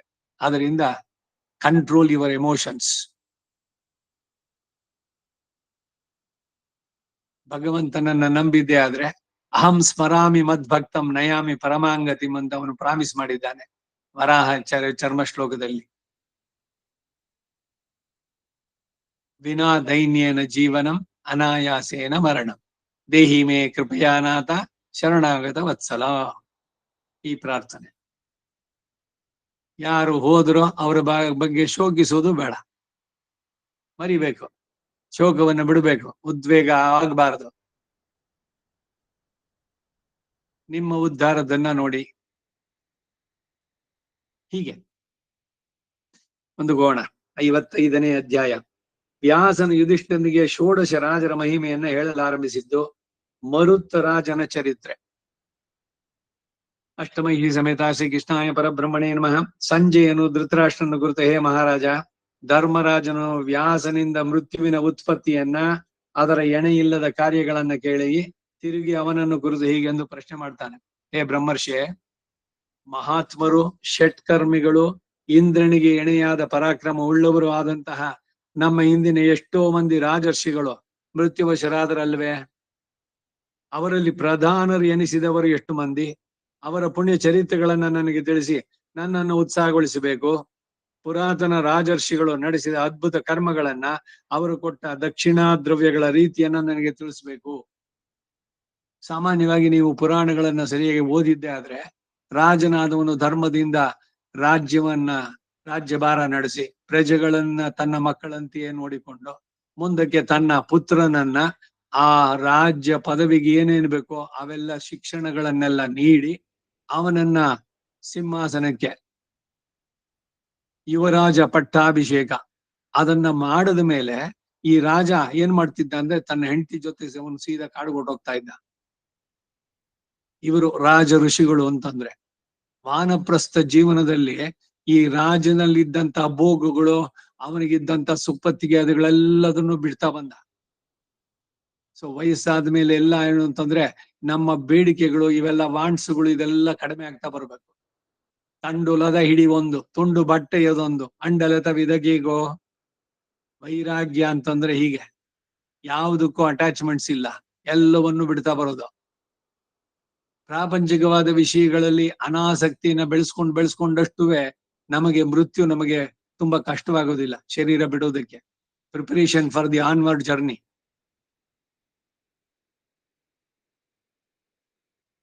ಎಲ್ಲ ಭಗವಂತನ ಸಂಕಲ್ಪದಂತೆ ಎಲ್ಲ ಅವನಿಗೆ ಒಪ್ಪಿಸಿ, ಏನು ಬರುತ್ತೋ ಎಲ್ಲವೂ ಅವನ ಮಹಾಪ್ರಸಾದ. ಬಂದದ್ದೆಲ್ಲ ಬರಲಿ, ಗೋವಿಂದನ ದಯ ಹೊಂದಿರ್ಲಿ, ನನ್ನ ಕರ್ಮದ ಪ್ರಕಾರ ಏನೇನಿದೆಯೋ ಅದು, ಯದ್ಯದ್ ಭವ್ಯಂ ಭವತು ಭಗವಾನ್ ಪೂರ್ವಕರ್ಮಾನುರೂಪಂ. ಹೀಗೆ ರಾಜರ್ಷಿಗಳು ಕಾಡಿನಲ್ಲಿ ತಪಸ್ಸು ಇವುಗಳಲ್ಲಿ ನಿರತರಾಗಿ ಈ ರಾಜ್ಯಭಾರ, ಮತ್ತೆ ಮಗ ಏನ್ ಮಾಡ್ತಿದ್ದಾನೋ, ಮೊಮ್ಮಗ ಹುಟ್ಟಿದಾನ, ಅವನಿಗೆ ಏನಾಯ್ತು, ಈಗ ಇದೆಲ್ಲ ಕತೆ ಏನಿಲ್ಲ. ಅವನು ಕಾಡಿನಲ್ಲಿ ಅಲ್ಲಿ ನಂಗೆ ಹೊರಟಿದ್ದು. ಈ ಧೃತರಾಷ್ಟ್ರನ್ಗೆ ವಿದುರ ಚೆನ್ನಾಗಿ ಬೈದು ಕರ್ಕೊಂಡು ಹೋಗ್ತಾನೆ ಕಡೆಗೆ. ಇನ್ನೂ ಅಂಟ್ಕೊಂಡಿರ್ಬೇಕಾ ಆ ಭೀಮ ತಿರಸ್ಕಾರವಾಗಿ ಹಾಕೋದು ನಾಯಿಗೆ ಹಾಕದಂಗೆ, ಅದನ್ನ ತಿನ್ಕೊಂಡು ಇನ್ನೂ ಬದುಕಿರ್ಬೇಕು ಅಂತ ಬೈಕೇನೆ. ನಿನಗ್ ವಿವೇಕ ಯಾವಾಗ ಬರುವುದು? ಇಲ್ಲ, ಧರ್ಮರಾಜ್ ಒಂದ್ ಮಾತು ಹೇಳ್ಬಿಟ್ಟು ಹೋಗ್ತೀನಿ, ಯಾರಿಗೂ ಹೇಳ್ಬೇಡ ನೀನು, ನಡಿ ಇವಾಗ ಹೋಗೋಣ ಅಂತ ಹೇಳಿ ಧೃತರಾಷ್ಟ್ರನ ಕಡೆ ಕರ್ಕೊಂಡು ಹೋಗುವಂತ. ಹಾಗೆ ಇಲ್ಲಿ ಮೃತ್ಯು ಬಂದಾಗ ಇದನ್ನ ವಿವೇಕದಿಂದ ನೀವು ತಿಳಿಯಿರಿ, ಇತಿಹಾಸ ಪುರಾಣಗಳಿಂದ ಅನಾಯಾಸವಾಗಿ ಶರೀರವನ್ನು ಬಿಡಿ ಅಂತಂದ್ರೆ, ಇಲ್ಲ ನಾನೆಲ್ಲ ಅಂಟ್ಕೊಂಡಿರ್ತೀನಿ ಅಂದ್ರೆ ಬಲವಂತವಾಗಿ ಕಿತ್ಕೊಂಡು ಎಳ್ಕೊಂಡು ಹೋಗ್ತಾನೆ ಕಡೆಗೆ. ಅಂತ ಘನ ದೂತರಿಗೆ ಕಿಂಚಿತ್ತು ದಯವಿಲ್ಲ, ದಾಸರಾಡೋದ್ರಲ್ಲ ಹಾಗೆ. ಸೊ ಅದರಿಂದ ಮನಸ್ಸಿನಲ್ಲಿ ಆ ಸಿದ್ಧತೆ ಹೇಗಿರ್ಬೇಕು ಅಂತಂದ್ರೆ, ಜೀರ್ಣಮಿವ ವಸ್ತ್ರಂ ಪ್ರಗತಿಂ ಸ್ಥೂಲ ರೂಪಂ ವಿಸೃಜ್ಯ. ರಾಜರ್ಷಿಗಳ ಕಥೆಯನ್ನು ಹೇಳು ಅಂತ ಕೇಳದ ಇವನು. ಅದಕ್ಕ ವ್ಯಾಸ ಯುಧಿಷ್ಠಿರ, ಯಜ್ಞ ಮಾಡಿದವರಿಗೆ ಕೆಲವು ಲೋಕಗಳುಂಟು, ತಪಸ್ಸು ಮಾಡಿದವರಿಗೆ ಲಭಿಸಕ್ಕಂತ ಲೋಕಗಳುಂಟು, ಕ್ಷಮಾವಂತರಿಗೆ ಯೋಗ್ಯಗಳಾದ ಬೇರೆ ಲೋಕಗಳುಂಟು, ಯುದ್ಧದಲ್ಲಿ ಶತ್ರುಗಳನ್ನ ಕೊಂದ ಅಥವಾ ಶತ್ರುಗಳಿಂದ ಹತನಾದ ಕ್ಷತ್ರಿಯನಿಗೂ ಈ ಅಕ್ಷಯ ಫಲಗಳು ಉಂಟು ಎಂದು ಧರ್ಮಶಾಸ್ತ್ರಜ್ಞರು ಹೇಳಿದ್ರು. ಬ್ರಹ್ಮವಾದಿನೋ ವದಂತಿ ಅಂತ ಹೇಳಿದಂತೆ. ವೇದಗಳನ್ನ ವಿದ್ಯೆಗಳನ್ನ ಅಧ್ಯಯನ ಮಾಡಿ ವ್ರತಗಳನ್ನ ಮುಗಿಸಿ ಅದರಲ್ಲಿ ಅವಭೃತ ಸ್ನಾನ ಮಾಡಿದವರು ಉತ್ತಮ ಲೋಕಗಳನ್ನು ಹೊಂದುತ್ತಾರೆ. ಇದಿಷ್ಟು ಅಷ್ಟು ಅಂತಿಲ್ಲ. ವೇದದಲ್ಲಿ ಒಂದ್ ಕಡೆ ಏಕವಿಂಶತಿರ್ವೈ ದೇವಲೋಕಾಹ. ದೇವಲೋಕ ಅಂದ್ರೆ ಇದು ನರಕ ಅಲ್ಲ, ನರಕದ್ದು 21 ಅದರ ಹೆಸರುಗಳೆಲ್ಲ ಇದೆ. ಶಿಕ್ಷೆಗಳು ಮಾಡೋದಕ್ಕೆ ಅದು ಬೇರೆ. ಹಾಗೇನೆ ಪುರಸ್ಕಾರಗಳು, ಕಾಯ ಮಾಚ ಮನಸ ಇವನಿಂದ ಒಳ್ಳೆ ಕೆಲಸ ನಡೆದಿದ್ರೆ ಅದಕ್ಕೆ ಸರಿಯಾದ ಉತ್ತಮ ಲೋಕಗಳು ಕೂಡ ಖಂಡಿತ ಉಂಟು. ಹೇಗೆ ತಪ್ಪು ಮಾಡಿದವನಿಗೆ ಶಿಕ್ಷೆ ತಪ್ಪಿದ್ದಲ್ವೋ ಹಾಗೆ ಪುಣ್ಯದ ಕೆಲಸ ಮಾಡಿದವನಿಗೆ ಆ ಪುಣ್ಯದ ಫಲ ಅನುಭವಿಸದೆ ಹೋಗೋಲ್ಲ. ಅದು ಅನುಭವಿಸಲೇಬೇಕು, ಪುಣ್ಯದ ಫಲಕ್ಕೂ ಕೂಡ. ಯುದ್ಧದಲ್ಲಿ ದೇಹ ತ್ಯಾಗ ಮಾಡಿದ ವೀರನಿಗೆ ಇನ್ನೂ ಮೇಲಾದ ಗತಿ ಉಂಟು. ಆದ್ದರಿಂದ ವೀರನಾದ ಅರ್ಜುನ ಕುಮಾರ ಅಭಿಮನ್ಯು ಈ ಯುದ್ಧದಲ್ಲಿ ಹತನಾಗಿ ದೊಡ್ಡ ಯಾಗಗಳನ್ನು ಮಾಡಿದ ಕ್ಷತ್ರಿಯರಿಗೆ ಯೋಗ್ಯವಾದ ಪುಣ್ಯ ಲೋಕಗಳನ್ನು ಹೊಂದಿರುವನು ಎಂದು ನೀನು ತಿಳಿ. ಹೇ ಧರ್ಮರಾಜ, ಹಿಂದಿದ್ದ ಮಹಾರಾಜರ ಯಾಗ ಕ್ರಮಗಳನ್ನು ತಿಳಿಸುವನ ಕೇಳು. ಆದರೆ ಸ್ವರ್ಗಾಪೇಕ್ಷೆಯಿಂದ ಯುದ್ಧದಲ್ಲಿ ದೇಹ ತ್ಯಾಗ ಮಾಡಿದವರು ಆ ಯಾಗಶೀಲ ಲೋಕವನ್ನು ಮೀರಿ ಹೋಗ್ತಾರೆ. ಊರ್ಧ್ವ ಲೋಕಗಳು ಅನಂತವಾಗಿದೆ. ಇವರು ಮಾಡುವ ಒಳ್ಳೆ ಕೆಲಸಗಳು ಒಂದೊಂದೇ ಸ್ಮಾಲ್ ಇದು. ಒಂದ್ ಒಳ್ಳೆ ಕೆಲಸ ಮಾಡೋಣ ಬರೀ ಸಂಕಲ್ಪ ಅಷ್ಟಕ್ಕೇನೆ ಇವನಿಗೆ ಉತ್ತಮವಾದಂತಹ ಗತಿ ಇವೆಲ್ಲ ಸಿಗುವಂತಹದ್ದು. ಆಗ ಯುಧಿಷ್ಠಿರ, ಹೇ ಮಹಾತ್ಮ, ಹಿಂದೆ ಉತ್ತಮ ಯಾಗಗಳನ್ನ ನಡೆಸಿದ ರಾಜರ ಚರಿತ್ರೆಗಳನ್ನ, ಅವರು ಸತ್ಪಾತ್ರಗಳಲ್ಲಿ ಕೊಟ್ಟ ದಕ್ಷಿಣ ದ್ರವ್ಯಗಳನ್ನ ರೀತಿಯನ್ನ ನಿನ್ನಿಂದ ವಿವರವಾಗಿ ಕೇಳಿ ತಿಳಿಬೇಕೆಂದಿದ್ದೇನೆ ಅಂತ ಹೇಳಲು ವ್ಯಾಸನು ಹೀಗೆಂದು ಹೇಳತೊಡಗಿದ. ಹಿಂದೆ ಶೈಬ್ಯನೆಂಬ ರಾಜನಿಗೆ ಸೃಂಜಯ ಎಂಬ ಮಗನಿದ್ದ. ಆ ಸೃಂಜಯನಿಗೆ ಪರ್ವತ ನಾರದರೆಂಬ ಋಷಿಗಳಿಬ್ಬರು ಕೂಡ ಪರಮ ಮಿತ್ರರು. ಪರ್ವತ ನಾರದ, ಈ ಶ್ರೀಮತಿ ಸ್ವಯಂವರ ಅಂತ ನಮಗೆ BSc ನಲ್ಲಿ ಇತ್ತಿದು, ಕನ್ನಡ ಇದ್ರಲ್ಲಿ ಬರ್ಬೇಕಾದ್ರೆ. ಶ್ರೀಮತಿ ಸ್ವಯಂವರ, ಪರ್ವತ ನಾರದ ಇವರೆಲ್ಲ, ತುಂಬೂರು ನಾರದ ಇವರುಗಳೆಲ್ಲ ಗಾನದಲ್ಲಿ ಇದರಲ್ಲಿ ಇದ್ದು ಸುತ್ತಾ ಇರ್ತಾರೆ. ಗಂಧರ್ವ ಲೋಕಗಳು ಇದೆಲ್ಲ. ಈ ಪರ್ವತ ನಾರದರೆಂಬ ಋಷಿಗಳಿಬ್ಬರು ಈ ಸೃಂಜಯನಿಗೆ ಪರಮ ಮಿತ್ರರು. ಅವರಿಬ್ಬರು ಒಮ್ಮೆ ಆ ರಾಜನನ್ನ ನೋಡೋದಕ್ಕಾಗಿ ಬಂದ್ರು. ಯಾರನ್ನ? ಶೈಬ್ಯನನ್ನ. ರಾಜನಿಂದ ಸತ್ಕೃತರಾಗಿ ಕೆಲವು ದಿನಗಳವರೆಗೆ ಅವನಲ್ಲಿಯೇ ಸುಖವಾಗಿ ಇರ್ತಾ ಇದ್ರು. ಹೀಗಿರುವಾಗ ರಾಜನು ಆ ಋಷಿಗಳಿಬ್ಬರೊಡನೆ ಸಂಭಾಷಿಸುತ್ತಾ ಸುಖಾಸನದಲ್ಲಿ ಕುಳಿತಿರುವಾಗ ಇನ್ನು ಕನ್ಯೆಯಾದ ರಾಜನ ಮಗಳು ಅವರಿದ್ದ ಸ್ಥಳಕ್ಕೆ ಬಂದಳು. ತಂದೆಗೂ ನಾರದ ಪರ್ವತರಿಗೂ ಅವಳ ವಿನಯದಿಂದ ನಮಸ್ಕರಿಸಿದಳು. ಆ ಋಷಿಗಳಿಬ್ಬರು ಅವಳಿಗೆ ಯೋಗ್ಯವಾದ ಆಶೀರ್ವಾದಗಳನ್ನು ಮಾಡಿದ್ರು. ಆಮೇಲೆ ಆ ಇಬ್ಬರು ಋಷಿಗಳಲ್ಲಿ ಒಬ್ಬನಾದ ಪರ್ವತನು ಮಂದಹಾಸ್ಪೂರ್ವಕವಾಗಿ ಆ ಕನ್ಯೆಯನ್ನ ನೋಡಿ, ರಾಜೇಂದ್ರ, ಚಂಚಲಾಕ್ಷಿಯು ರೂಪ ಸಂಪನ್ನೆಯೂ ಆದಂತ ಈ ಕನ್ಯೆ ಯಾರು? ಯಾರ ಮಗಳು? ಇವಳೇನು ಉಷಾದೇವಿಯೋ, ಸೂರ್ಯಪ್ರಭೆಯೋ, ಅಗ್ನಿಯ ಪತ್ನಿಯಾದ ಜ್ವಾಲೆಯೋ, ಇಲ್ಲವೇ ಲಕ್ಷ್ಮಿಯೇ? ಲಜ್ಜೆ, ಕೀರ್ತಿ, ಧೃತಿ, ಪುಷ್ಟಿ, ಸಿದ್ಧಿ ಇವುಗಳ ಅಧಿದೇವತೆಗಳಲ್ಲಿ ಒಬ್ಬಳೆ? ಅಥವಾ ಇವಳು ಚಂದ್ರನ ಪ್ರಭೆಯೋ? ಈ ಉತ್ತಮ ಕನ್ಯೆ ಯಾರು ಎಂದಳು.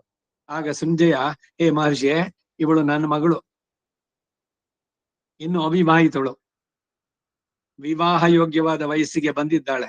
ಇವಳಿಗೆ ಉತ್ತಮ ವರನನ್ನ ಹೊಂದಿಸಬೇಕಾಗಿದೆ ಎಂದ. ಈ ಮಾತನ್ನ ಕೇಳಿದೊಡನೆ ನಾರದ ಆತುರದಿಂದ, ಮಹಾರಾಜ, ಇದಕ್ಕೇಕೆ ಚಿಂತೆ?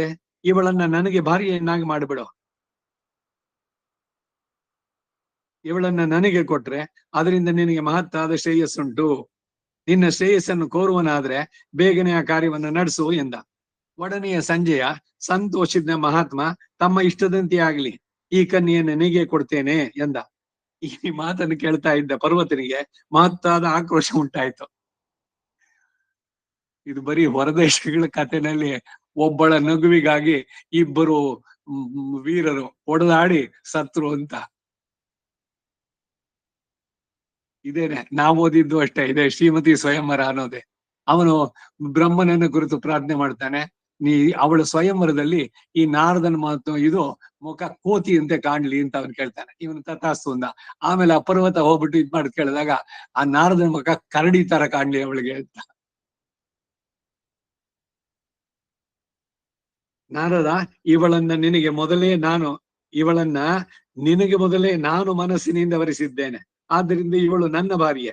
ನೀನು ಪರಸ್ತ್ರೀಯನ್ನು ಕಾಮಿಸಿದ ದೋಷಕ್ಕಾಗಿ ನಿನಗೆ ಸ್ವರ್ಗ ಮಾರ್ಗದ ಗತಿ ತಪ್ಪಿ ಹೋಗ್ಲಿ ಎಂದ. ಈ ಮಾತನ್ನ ಕೇಳಿ ನಾರದನ ಮನಸ್ಸಿನಲ್ಲಿ ಕೋಪಗೊಂಡು, ಏ ಪರ್ವತ, ನೀನು ಮನಸ್ಸಿನಲ್ಲಿ ನೆನೆಸ್ಬಿಟ್ಟ ಮಾತ್ರಕ್ಕೆ ಇವಳು ನಿನ್ನ ಪತ್ನಿ ಆಗ್ಲಾರಳು. ಇಬ್ಬರು ರಾಕ್ಷಸರಿದ್ರು. ಅವರ ಮಧ್ಯದಲ್ಲಿ ಈ ಒಂದು ಹೆಣ್ಣು ತಂದು ಎಷ್ಟರ ಮಟ್ಟಿಗೆ ಅವರು ಅಂದ್ರೆ ಒಂದೇ ದೇಹ, ಒಂದೇ ಪ್ರಾಣ, ಎರಡು ದೇಹ ಅನ್ನೋ ತರದಲ್ಲಿ ಇದ್ದವರು ಒಂದ್ ಹೆಣ್ಣಿಗಾಗಿ ಹೊಡೆದು ಇದ್ ಮಾಡಿ ಸತ್ರು. ಇವೆಲ್ಲ ಪುರಾಣದ ಉಲ್ಲೇಖನಲ್ಲಿ ಬರುವಂತಹದ್ದು. ಪರ್ವತ, ನಿನ್ನ ಮನಸ್ಸಿನಲ್ಲಿ ನೆನೆಸ್ಬಿಟ್ಟ ಮಾತ್ರಕ್ಕೆ ಇವಳು ನಿನ್ನ ಪತ್ನಿ ಆಗ್ಲಾರಳು.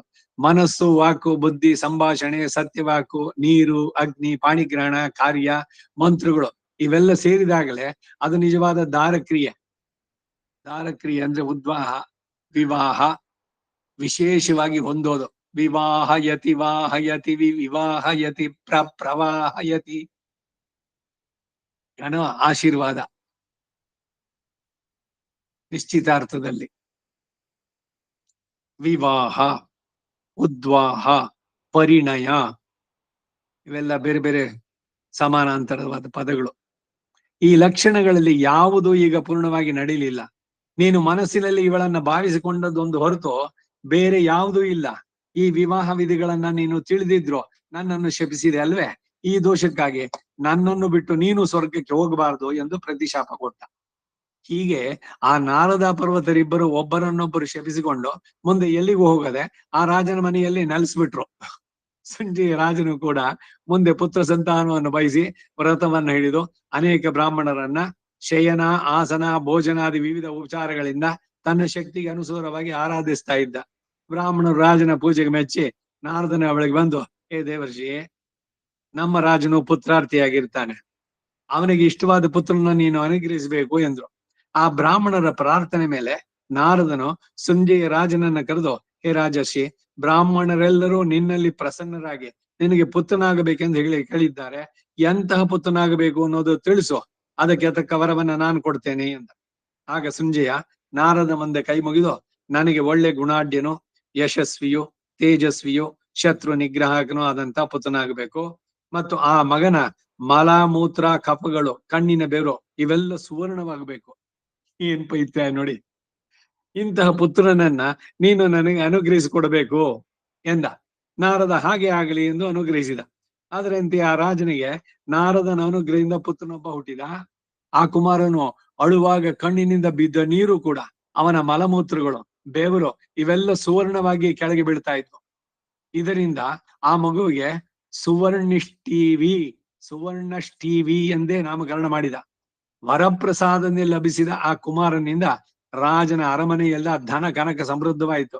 ರಾಜನ ಅವನಿಗೆ ಇಷ್ಟ ಬಂದದ್ದನ್ನೆಲ್ಲ ಸುವರ್ಣದಿಂದಲೇ ಮಾಡಿಸುತ್ತಾ ಬಂದ. ಮನೆಗಳು, ಪ್ರಾಕಾರಗಳು, ದುರ್ಗಗಳು, ಬ್ರಾಹ್ಮಣರ ಅಗ್ರಹಾರ, ಪಾತ್ರಗಳು, ಮಠಗಳು, ಕುಕ್ಕೆ, ಮೊರ ಮೊದಲಾದ ಸಾಮಗ್ರಿಗಳೆಲ್ಲ ಆ ರಾಜನ ಮನೆಯಲ್ಲಿ ಸುವರ್ಣಮಯವಾಗಿಯೇ ಇದ್ವು. ದುಬೈನಲ್ಲಿ ಇವಾಗ ಎಲ್ಲ ಮನೆಯಲ್ಲಿ ಎಲ್ಲದೂ ಓದಿದ. ಕಾರ್ಗೆ ಅಷ್ಟೇ ಚಿನ್ನದ ತಗಡು ಹೊಡ್ಸಿರುವಂತಹದ್ದು, ಗೋಲ್ಡನ್ ಇದು ಕಾರು. ಬಾತ್ರೂಮ್ ನಲ್ಲಿ ಇದು ಟ್ಯಾಪ್ಗಳು ಎಲ್ಲಾನು, ಬಾತ್ ಟಬ್ ಪ್ರತಿಯೊಂದು ಕೂಡ ಎಲ್ಲ ಚಿನ್ನ, ಹುಟ್ಟಿದೆಲ್ಲ ಚಿನ್ನ. ಮೈದಾಸ್ ಟಚ್ ಅಂತ ನಮ್ಗೆ ಎದ್ವಿತ್ತಲ್ಲ ಅದು. ಇದು ಅವನು ಇನ್ನೊಬ್ಬ ಕೇಳಿದ, ಎಲ್ಲದನ್ನು ಹೋಗಿ ಮಗನ್ ಮುಟ್ಟಿದ, ಅದು ಚಿನ್ನ ಆಗೋಯ್ತು. ಅಯ್ಯೋ ಬೇಡ ನನಗೆ ಈ ವರ ಅಂತ ಕೇಳ್ದ ಅಂತ. ಏನೇನೋ ವಿಚಿತ್ರವಾದ ವರಗಳನ್ನು ಕೇಳಿದ್ರೆ ಅದರಿಂದ ಅನರ್ಥಗಳೇನೆ ಕಡೆಗೆ. ಆ ರಾಜನ ಮನೆಯಲ್ಲಿ ಎಲ್ಲವೂ ಸುವರ್ಣಮಯವಾಗಿತ್ತು. ಇದರಿಂದ ರಾಜನ ಮನೆಯ ಐಶ್ವರ್ಯ ಸಮೃದ್ಧಿ ಕಾಲಕ್ರಮದಿಂದ ಹೆಚ್ಚುತ್ತಲೇ ಬಂತು. ರಾಜನ ಇಷ್ಟು ಶ್ರೀಮಂತನಾಗಿರುವ ಸಂಗತಿ ಲೋಕ ಪ್ರಸಿದ್ಧವಾಯಿತು. ಇದನ್ನು ಕೇಳಿ ಕೆಲವು ಮಂದಿ ಚೋರರಿಗೆ ರಾಜನಿಗೆ ಏನಾದ್ರೂ ಒಂದು ಕೆಡಕನ್ನು ಮಾಡಿ ಅವನ ಧನವನ್ನು ಅಪಹರಿಸಬೇಕು ಎಂಬ ಆಸೆ ಹುಟ್ಟಿತು. ಹೆಚ್ಚು ಹಣ ಇದ್ದವ್ರ ಕತೆ ಇದೇನೇನೆ. ಅವ್ರಿಗೆ ಎಷ್ಟೇ ಏನು 4 ಅಲ್ಲ 10 ನಾಯಿಗಳು, ಮುಂದ್ಗಡೆ 4, ಸೈಡ್ ನಲ್ಲಿ, ಹಿಂದ್ಗಡೆ, ಮೇಲ್ಗಡೆ, ಅಲ್ಲಿ ಇಲ್ಲಿ ಎಲ್ಲಾ ಕಡೆನಲ್ಲೂ ನಾಯಿಗಳು, ಸ್ಪೆಷಲ್ ಸೆಕ್ಯೂರಿಟಿಗಳು, ಅಲಾರಮ್ಗಳು, ಮುಂದಿನ ಬಾಗಿಲಿಗೇನೆ ಒಂದ್ 12 ಬೋಲ್ಟ್ಗಳು, ಡೋರ್ ಲಾಕು, ನಂಬರ್ ಲಾಕು, ಆಟೋ ಲಾಕುಗಳು ಎಷ್ಟೇ ಹಾಕೊಂಡ್ರು ಕೂಡ ಭಗವಂತನ ಸಂಕಲ್ಪದ ಮುಂದೆ ಇವೆಲ್ಲ ಏನು, ನಾಯಿಗಳಿಗೆ ವಿಷದ ಬಿಸ್ಕೆಟ್ ಹಾಕಿ ಬಂದು ಬಾಗಿಲು ಹೊಡೆದು ಅವನ್ ತಲೆ ಹೊಡೆದು ಇದ್ದದ್ದೆಲ್ಲ ದೋಚ್ಕೊಂಡು ಹೋಗಿದ್ದು. ಯಾಕೆ ಅಂದ್ರೆ ಹೆಚ್ಚಿಗೆ ಹಣ ಬೇಕು, ಹಣ ಹಣ ಅದನ್ನ ಬಯಸಿದ್ರೆ ಏನಾಗತ್ತೆ ಅಂತ. ಅಯ್ಯೋ ದುಡ್ಡು ಒಂದಿದ್ರೆ ಏನ್ ಬೇಕಾದ್ರೂ ಮಾಡ್ಬೋದ್ರಿ, ದುಡ್ಡಿದ್ರೇನೆ ಮರ್ಯಾದ, ದುಡ್ಡಿದ್ದವನೇ ದೊಡ್ಡಪ್ಪ, ಈ ಕಥೆಗಳೆಲ್ಲ ಕೇಳ್ತೀರಿ. ಎಲ್ರ ಬೈನಲ್ಲೂ ಇದೇನೆ, ಹಣ ಬೇಕು ಅಂತ. ಹೆಚ್ಚಿಗೆ ಹಣ ಕೇಳಬಾರದು ಭಗವಂತನನ್ನ, ಅದರಿಂದ ವಿನಾಶವೇ ಕಡೆಗೆ. ಏನ್ ಕೇಳ್ಬೇಕು ಅಂತಂದ್ರೆ, ನೀನ್ ಏನ್ ಇವಾಗ ಕೊಟ್ಟಿದ್ಯೋ ಅದನ್ನ ಕಳಿಬೇಡ. ಹೊಸದಾಗಿ ಕೊಟ್ಬಿಟ್ಟು ಅದನ್ನ ಕಳ್ಕೊಂಡಾಗ ಬರೋ ದುಃಖ ಇದೆಯಲ್ಲ, ಅದು ಇದಕ್ಕಿಂತ 10ರಷ್ಟು ಜಾಸ್ತಿ. ಅದರಿಂದ ಇರೋದನ್ನ ಕಳಿಬೇಡ. ಇದೇನೆ ಯೋಗಕ್ಷೇಮ. ಅಪ್ರಾಪ್ಯಸ್ಯ ಪ್ರಾಪ್ತಿ ಯೋಗ, ಪ್ರಾಪ್ತಸ್ಯ ಪರಿರಕ್ಷಣಂ ಕ್ಷೇಮ ಅಂತ ಹೆಸರು. ಯೋಗಕ್ಷೇಮೋ ನ ಕಲ್ಪತಾಂ, ಪರ್ಜನ್ಯೋ ವರ್ಷತಿ ಪರ್ಜನ್ಯ, ಪರ್ಜನ್ಯೋ ವರ್ಷತಿ ಫಲಿನ್ಯ, ಫಲಿನ್ಯೋ ವರ್ಷತಿ. ಯೋಗಕ್ಷೇಮಂ ವಹಾಮ್ಯಹಂ ಅಂದ. ಯಾರು ಭಗವಂತನನ್ನು ಆಶ್ರಯಿಸಿದ್ದಾರೋ, ಅನನ್ಯಾಶ್ಚಿಂತೆಯಂತೋ ಮಾಂ ಯೇ ಜನಾ ಪರ್ಯುಪಾಸತೆ ತೇಷಾಂ ನಿತ್ಯಾಭಿಯುಕ್ತಾನ ಯೋಗಕ್ಷೇಮಂ ವಹಾಮ್ಯಹಂ. ಕೃಷ್ಣನ ಮಾತು ಅರ್ಜುನನ ಹೇಳ್ತಾ ಸಂದೇಶ ಲೋಕಕ್ಕೆ ಕೊಟ್ಟಿದ್ದು. ನೀವು ಅವನನ್ನ ಆಶ್ರಯಿಸಿದ್ರೆ ನಿಮ್ಮ ಯೋಗ ಕ್ಷೇಮ ಎಲ್ಲ ಅವನಿಗೆ. ಏನು ಯೋಗ ಅಂದ್ರೆ ಅಪ್ರಾಪ್ತಸ್ಯ ಪ್ರಾಪ್ತಿ, ನಿಮಗೆ ಯಾವ್ದಿರ್ಲಿಲ್ವೋ ಅದು ಸಿಗುವಂತದ್ದಿದೆಯಲ್ಲ ಅದು ಯೋಗ. ಆ ಬಂದಿದೆಯಲ್ಲ ಅದು ಕಳೆದೇ ಹೋಗದೆ ಇರೋದು. ಪ್ರಾಪ್ತಸ್ಯ ಪರಿರಕ್ಷಣಂ ಕ್ಷೇಮ, ಯೋಗಕ್ಷೇಮ. ನಿಮ್ ಯೋಗಕ್ಷೇಮಕ್ಕೆಲ್ಲ ಪತ್ರ ಹಾಕಿ. ಇವಾಗ ಕಾಗದ ಬರೆಯೋದೇ ಇಲ್ಲ, ಪೋಸ್ಟ್ ಕಾರ್ಡ್ಗಳಿದೆಯೇನೋ ಎಲ್ಲ ಹೊಟ್ಟೋಯ್ತು, ಎಲ್ಲ ಬರೀ ವಾಟ್ಸಪ್ ಇವುಗಳೇನೆ. ಮುಂದೆ ಸ್ವಸ್ತಿ, ಕ್ಷೇಮ,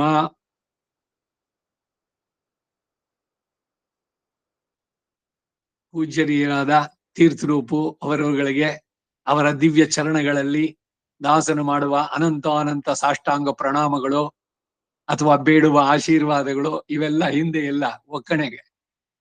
ವಾಚಕ ದೋಷ ಕ್ಷಂತವ್ಯಂ. ಯೋಗವೂ ಇಲ್ಲ, ಇವಾಗ ಕ್ಷೇಮವೂ ಇಲ್ಲ.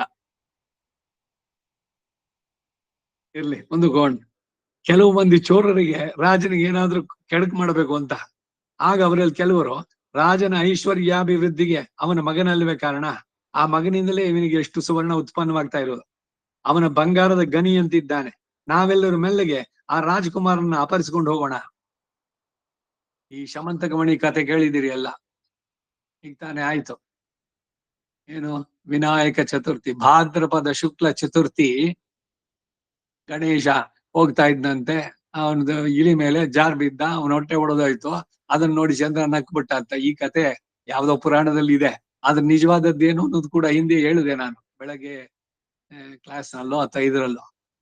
ಚಂದ್ರ 27 ಜನ ಅವನಿಗೆ ಪತ್ನಿಯರು, ಅವರಲ್ಲಿ ರೋಹಿಣಿ ಮೇಲೆ ವಿಶೇಷವಾದ ಬಲವ. ಇದೆಲ್ಲ ಇಟ್ಕೊಂಡು ಹೋಗಿ ಬೃಹಸ್ಪತಿ ಹೆಂಡ್ತಿನ ಅವನ ಅಪಹರಿಸ್ದ. ಅದಕ್ಕೆ ಈ ದೇವತೆಗಳೆಲ್ಲ ನಮಗಿಂತ ಏನು, we are much better than damn ಅಂತ ಹೇಳೋದು. ಚಂದ್ರ ಅವನು ಬೃಹಸ್ಪತಿ ಹೇಳ್ತಾ ಇದ್ದಾನೆ ನನ್ನ ಹೆಂಡ್ತಿನ ಕಳ್ಸ್ಕೊಡು ಅಂತ, ಕಳ್ಸೋಲ್ಲ ಅಂದ ಅವನು. ಕಡೆಗೆ ಇವರೆಲ್ಲ ದೇವತೆಗಳೆಲ್ಲ ಕೇಳಿದ್ರು ತಾರೇನ, ಅಷ್ಟ್ರಲ್ಲಿ ಒಂದ್ ಮಗು ಅವನಿಗೆ ಬುಧ. ಇವನ್ ಯಾರ ಮಗ ಅಂತ ಕೇಳಿದ್ರೆ ತಾರೆ ಹೇಳ್ದು ಅವನ್ ಚಂದ್ರನಿಗೂ ನಿಂದ ಹುಟ್ಟಿದವನು ಅಂತ. ಇದಕ್ಕೆ ಈ ಚಂದ್ರನಿಗೂ ಬುಧನಿಗೂ ದ್ವೇಷ, ಶತ್ರು ಗ್ರಹಗಳು ಒಂದಕ್ಕೊಂದಕ್ಕೆ ಅಂತ, ಇವೆಲ್ಲ ಜ್ಯೋತಿಷ್ಯದಲ್ಲಿ ಬರೋ ಕಥೆಗಳು. ಆದ್ರೆ ಬೇಸಿಕ್ ಆಗಿ ಚಂದ್ರನಿಗೆ, ಚಂದ್ರ ನಕ್ಷತ್ರಾಣ ಅಧಿಪತಿ, ಈ ಸ್ಯಾಟಲೈಟ್ ಅಲ್ಲ ನಾವು ನೋಡ್ತೀವಲ್ಲ ಮೂನು, ಅದಲ್ಲ. ಅದಕ್ಕೆ ಅಭಿಮಾನಿಯಾದ ದೇವತೆ. ಅವನು ಮಾಡಿದ ಎಡವಟ್ಟುಗಳು. ಮಾವನಿಂದ ನೀನು ಕ್ಷಯರೋಗ ಬರ್ಲಿ ಅಂತನ್ವ. ಚಂದ್ರ ಪುಷ್ಕರಣಿ ಶ್ರೀರಂಗದಲ್ಲಿ ಚಂದ್ರನ ಶಾಪ ಪರಿಹಾರ ಆಗೋದಕ್ಕೆ. ಕೌಸ್ವಿಜ್ಜಾಯತೆ ಪುನಃ ಕಸ್ವಿದೇಕಾಕಿ ಚರತಿ, ವೇದದಲ್ಲಿ ಬಂದ ಮಾತು. ಸೂರ್ಯ ಏಕಾಕಿ ಚರತಿ, ಚಂದ್ರಮ ಜಾಯತೆ ಪುನಃ. ಶುಕ್ಲ ಪಕ್ಷದಲ್ಲಿ ಪ್ರಥಮೆಯಿಂದ ಶುರು ಮಾಡಿ ಪೂರ್ಣ ಹುಣ್ಣಿಮೆ ದಿವಸಕ್ಕೆ ಅವನು ಪೂರ್ಣವಾಗಿದ್ದ. ಆಮೇಲೆ ಕೃಶವಾಗಿ ಹೋಗ್ತಾ ಅಮಾವಾಸ್ಯೆಗೆ 0. ಮತ್ತೆ ಹುಟ್ಟು ಮತ್ತೆ ಸಾವು. ಪುನಃ ಪುನಃ ಜಾಯತೆ ಚಂದ್ರನಿಗೆ. ಈ ರೀತಿ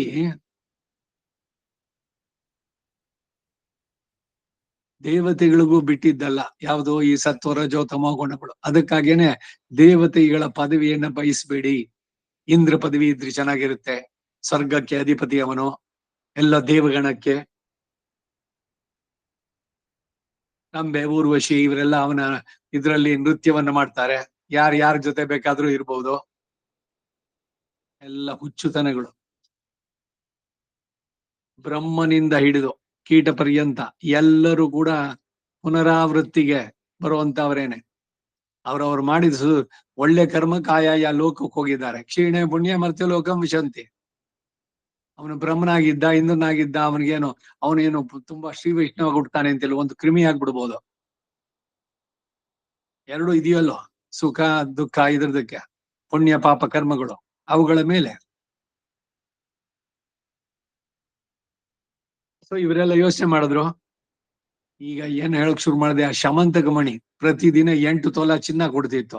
ಎಲ್ರು ಏನ್ ಮಾಡಿದ್ರು, ಕುತ್ಕೊಂಡು ಇಸ್ಪೀಟು ಜೂಜ್ ಆಡಿದ್ರು. ಯಾದವರೆಲ್ಲ ಮದ್ಯ ಚೆನ್ನಾಗ್ ಕುಡಿದ್ರು. ವಾರುಣಿ ಅಂತ ಮದ್ಯ, ಬಲರಾಮ್ನು ಸೇರ್ಕೊಂಡು ಕುಡಿದಿದ್ದೆಲ್ಲ. ಕಡೆಗೇನು ಒಬ್ರಿಗೊಬ್ರಿಗೆ ಮಾಡಿ ಒಡೆದಾಡಿ ಸತ್ರು. ಅದಕ್ಕೆಲ್ಲ ಮೂಲ ಕಾರಣ ಏನು ಅಂದ್ರೆ ಆ ಚಿನ್ನ ಬಂದಿತ್ತು. ಚಿನ್ನವನ್ನು ಅತಿಯಾಗಿ ಬಯಸಿದ್ರೆ ಕಲಿ ಪ್ರವೇಶ ಅದ್ರಲ್ಲಿ ಇದೆ. ಅವನ್ ಬೇರೆ ಬೇರೆ ಜಾಗಗಳನ್ನೆಲ್ಲ ಕೇಳ್ದ ಪರೀಕ್ಷಿತ್ತು. ಎಲ್ಲಿ ಅನ್ಯಾಯ ನಡೆಯುತ್ತೋ, ಜೂಜು ದಂಧೆ ಅಂತ ಕಡೆಗಳಲ್ಲಿ ಇರುವಂತ ಸಾಲ್ದು ನನಗೆ ಅಂದ. ಹಾಗಾದ್ರೆ ಚಿನ್ನದಲ್ಲಿ ನೀನಿರು. ಹೆಚ್ಚಿಗೆ ಚಿನ್ನವನ್ನು ಬಯಸಿದ್ದೇನೆ. ಚಿನ್ನ ಏನು, ಹಳದಿ ಬಣ್ಣದ ಲೋಹ, ಕಬ್ಬಣ ಕಪ್ಪಿರೋದು. ಇದಕ್ಕೂ ಏನ್ ವ್ಯತ್ಯಾಸ? ಕಬ್ಬಣದ ಸರ್ಪಗಳು ರಥೋತ್ಸವದಲ್ಲಿ ಹಾಕಿರ್ತಾರಲ್ಲ, ಅಂತದನ್ನ ಹಾಕೊಳ್ಳಿ ಮೈ ಮೇಲೆ. ಎಷ್ಟು ಕೆಜಿ? ಹಳದಿ ಲೋಹ. ಇದಕ್ಕೂ ಏನ್ ವ್ಯತ್ಯಾಸ? ಅದೇನು ಚಿನ್ನದ ಬಗ್ಗೆ ಅಷ್ಟೊಂದು ಬಯಕೆಗಳು? ಸೊ ಅದರಿಂದ ಈ ಎಲ್ಲ ಕಥೆಗಳಿಂದ ಇದರಿಂದ ಎಚ್ಚರದಿಂದ ಇರ್ಬೇಕು. ಇವರೆಲ್ಲ ಸೇರಿ ಆ ರಾಜಕುಮಾರನ ಅಪಹರಿಸ್ಕೊಂಡು ಹೋಗ್ಬೇಕು ಅಂತಂದ್ರು. ಆ ಉಪಾಯಕ್ಕೆ ಎಲ್ಲರೂ ಸಮ್ಮತಿಸಿದ್ರು. ಅದರಂತೆ ಚೋರರು ನೋಡು ರಾತ್ರಿಯಲ್ಲಿ ನುಗ್ಗಿ ಆ ಸುವರ್ಣಷ್ಟಿವಿ ಅಂತ ಅವನ ಹೆಸರು, ಅವನನ್ನ ಅಪಹರಿಸಿ ಒಂದು ಕಾಡಿಗೆ ಎತ್ಕೊಂಡು ಹೋದ್ರು. ಆದರೆ ಹಣದ ಆತುರವುಳ್ಳ ಆ ಕಳ್ಳರು ಅವನಿಂದ ತಾವು ಧನವನ್ನ ಗಳಿಸುವ ಉಪಾಯವನ್ನ ತಿಳಿಯದೆ ಬುದ್ಧಿಗೆಟ್ಟು ಆ ಕುಮಾರನ ದೇಹದಿಂದ ಒಂದೇ ಸಲಕ್ಕೆ ಅಲ್ಲಿದ್ದ ಬಂಗಾರವನ್ನೆಲ್ಲ ಅಪಹರಿಸ್ಬೇಕು. ಆ ಮುದುಕಿ ಬಂಗಾರದ ಮೊಟ್ಟೆ, ಕೋಳಿ ಬಂಗಾರದ ಕೋಳಿ ಮೊಟ್ಟೆ ಇಡ್ತಿತ್ತು, ಚಿನ್ನದ ಮೊಟ್ಟೆನ. ಆ ಕತೆ ಎಲ್ಲ ನಾವು ಕೇಳಿದೀವಿ ಚಿಕ್ಕ ವಯಸ್ಸಿನಲ್ಲಿ. ಆ ತರದಲ್ಲಿ ಇಲ್ಲೂ ಕೂಡ ಆಗಿರೋ ಕತೆ. ಆ ಕುಮಾರನ ದೇಹದಿಂದ ಒಂದೇ ಸಲಕ್ಕೆ ಇಲ್ಲಿರೋ ಬಂಗಾರವನ್ನೆಲ್ಲ ಅಪಹರಿಸಬೇಕು ಅಂತ ಹೇಳಿ ಅವನನ್ನ ಕೊಂದು ದೇಹವನ್ನ ತುಂಡು ಮಾಡಿದ್ರು. ಅವರಿಗೆ ಬರೀ ರಕ್ತ ಮಾಂಸ ಹೊರತು ಬೇರೆಯೊಂದು ಸಿಗ್ಲಿಲ್ಲ. ಆ ಕುಮಾರ ಸತ್ತೊಡನೆ ಅವನಿಗೆ ವರಾಲಬದ್ಧವಾಗಿದ್ದ ಸುವರ್ಣಿಷ್ಠಿವಿತ್ವವು ಹೋಯಿತು. ಅದರಿಂದ ಆಶಾಭಂಗ ಹೊಂದಿದ ಆ ಚೋರರು ಪ್ರಜ್ಞಾಹೀನರಾಗಿ ತಮ್ಮಲ್ಲಿಯೇ ಒಬ್ಬರನ್ನೊಬ್ಬರು ಕೊಂದು ಎಲ್ಲರೂ ನಷ್ಟವಾದ್ರು. ಈ ಭಾಗವತದ ಆರಂಭದಲ್ಲಿ ಪದ್ಮಪುರಾಣದ ಉಲ್ಲೇಖ ಬರುತ್ತೆ. ಆ ಗೋಬಿಲೆನ ವೃತ್ತ ಅಂತ, ಅಲ್ಲೂ ಕೂಡ ಇದೇ ಕತೆ. ತಂದೆ ತಾಯಿಯನ್ನೇ ಚೆಚ್ಚಿಬಿಟ್ಟು ಅವನು ಹೆಂಡ ಕುಡಿದು ಮತ್ತೆ ವೇಶ್ಯರ ಅವರಿಗೆ ತಂದು ಕೊಡೋದಕ್ಕೆಲ್ಲ ಅನ್ಯಾಯ ಮಾರ್ಗಗಳನ್ನು ಮಾಡಿ ಕಡೆಗೆ ಅವನು ಎಲ್ಲದನ್ನು ಯಾವ್ದೋ ತಲೆ ಹೊಡೆದು ತಗೊಂಬಂದ. ಎಲ್ಲ 4 ಜನ ಮನೆಯಲ್ಲಿದ್ರು ವೇಶ್ಯರು. ಎಲ್ರು ಗುಟ್ಟಾಗಿ ಮಾತಾಡ್ಕೊಂಡ್ರು, ಇವನು ತಲೆ ತೆಗೆದ್ಬೋಣ, ಇವನ್ ತಂದಿರೋ ಇದನ್ನೆಲ್ಲ ನಾವು ಹಂಚ್ಕೊಂಡು ಹೊರಟೋಗೋಣ ಅಂತ. ಅವನ ಕಡೆಗೆ ಬ್ರಹ್ಮರಾಕ್ಷಸ ಆದ.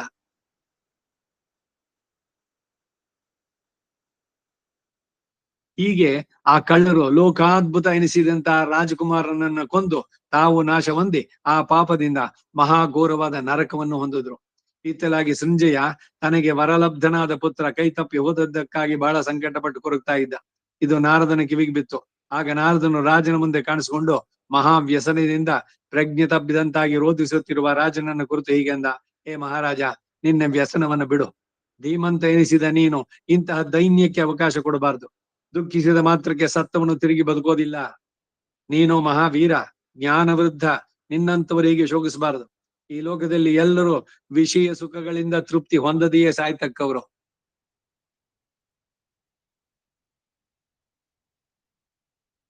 ಮೃತ್ಯು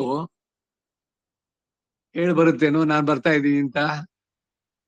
ಅಯ್ಯೋ ನಾನೆಲ್ಲ ಮಾಡಿದ ಕೆಲಸ ಎಲ್ಲ ಮುಗೀತು, ನಾನು ಐ ಆಮ್ ಸಿದ್ಧನಾಗಿದ್ದೇನೆ, ಇದು ಎಲ್ರಿಗೂ ಸಾಧ್ಯನೋ? ಏನ್ ಮಾಡ್ಬೇಕಾಗಿತ್ತು ಅದನ್ನ?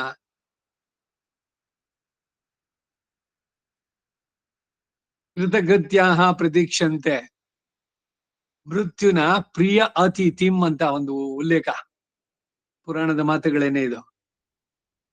ಏನ್ ಮಾಡ್ಬೇಕಾಗಿತ್ತು ಮನುಷ್ಯ ಶರೀರದಲ್ಲಿ ಅದು ಮಾಡಿದ್ರೆ ಆ ಕೃತಕೃತ್ಯತೆ, ಕೃತಾರ್ಥನಾದೆ ಅನ್ನೋ ಹೇಳುವಂತ ಮಾತು.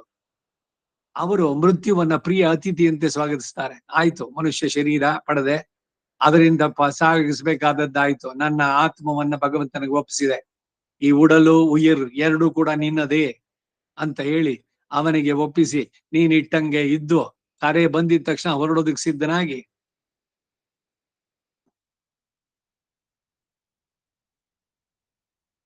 ನಾರದ ಹೇಳ್ತಾ ಇದ್ದಾನೆ ಸಂಜಯನಿಗೆ, ಶೋಕಿಸಬೇಡ, ಎಲ್ಲರೂ ಕೂಡ ವಿಷಯ ಸುಖಗಳಿಂದ ತೃಪ್ತಿ ಹೊಂದದೇ ಸಾಯ್ತಾರೆ.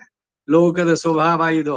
ಬ್ರಹ್ಮವಾದಿಗಳಾದ ನಾವೆಲ್ಲರೂ ಯಾವ ಮಹಾರಾಜನ ಗೃಹದಲ್ಲಿ ಬಹುಕಾಲದವರೆಗೆ ವಾಸ ಮಾಡ್ತಾ ಇದ್ದೀವೋ, ಅವಿಕ್ಷಿಪ್ತಿನ ಮಗನಾದ ಆ ಮರುತ್ತನು ಕೂಡ ಮೃತನಾದ ಎಂದು ಕೇಳ್ತೇವೆ. ಬೃಹಸ್ಪತಿಗೆ ವಿರೋಧವಾಗಿ ಸಂವರ್ತನ ಎಂಬ ಸ್ಪರ್ಧೆಯಿಂದ ಆ ಮರುತ್ತನಿಂದ ಯಾಗವನ್ನು ಮಾಡಿಸಿದ.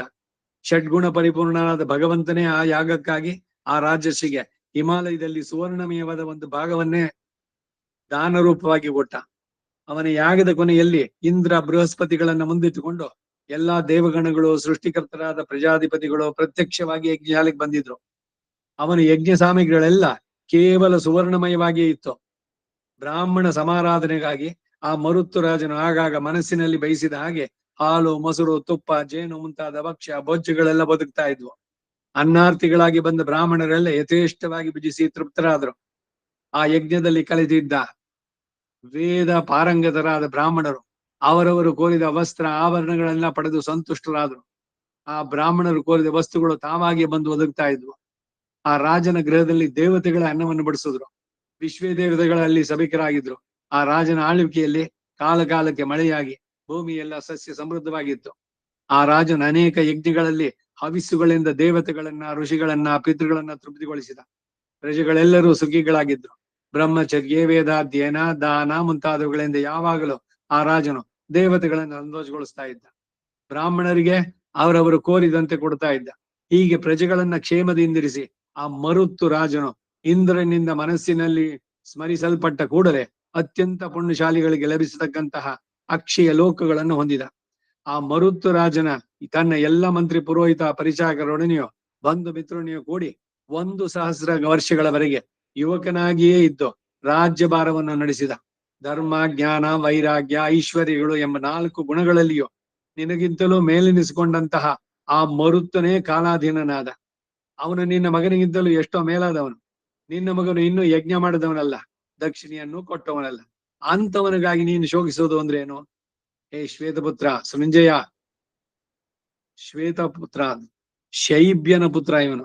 ಪೆನ್ಸಿಲ್ ಕರೆಕ್ಷನ್, ಶ್ವೇತಪುತ್ರ ಶೈಬ್ಯಾನವನ ಮಗ ಅಂತ ನೋಡಿದ್ವಿ ಅಲ್ಲಿ.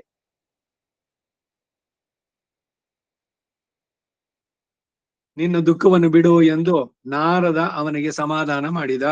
ಇಲ್ಲಿಗೆ 55ನೇ ಅಧ್ಯಾಯ. ಅಷ್ಟಮಯಿ ಸಮೇತ ಶ್ರೀ ಕೃಷ್ಣಾಯ ಪರಬ್ರಹ್ಮಣೇ ನಮಃ. 56ನೇ ಅಧ್ಯಾಯ ಸುಹೋತೃ ರಾಜನ ಚರಿತ್ರೆ. ಇದೇನು ಅನ್ನೋದನ್ನ ನಾಳೆ ದಿವಸ ನೋಡೋಣ. ಕವಿತಾರ್ಕಿಕ ಸಿಂಹಾಯ ಕಲ್ಯಾಣ ಗುಣಶಾಲಿನೇ ಶ್ರೀಮತೆ ವೆಂಕಟೇಶಾಯ ವೇದಾಂತ ಗುರವೇ ನಮಃ. ವಾದಿದ್ವಿಪ ಶಿರೋಭಂಗ ಪಂಚಾನ್ನ ಪರಾಕ್ರಮ ಶ್ರೀಮಾನ್ ವೆಂಕಟನಾಥಾರ್ಯಶ್ಚಿರಂ ವಿಜಯತಾಂಭವಿ. ಶ್ರೀಮತೆ ನಿಗಮಾಂತ ಮಹಾದೇಶಿಕಾಯ ನಮಃ. ಸರ್ವಂ ಶ್ರೀ ವಾಸುದೇವಾರ್ಪಣಮಸ್ತು. ನಮಸ್ಕಾರ ಮಾವ.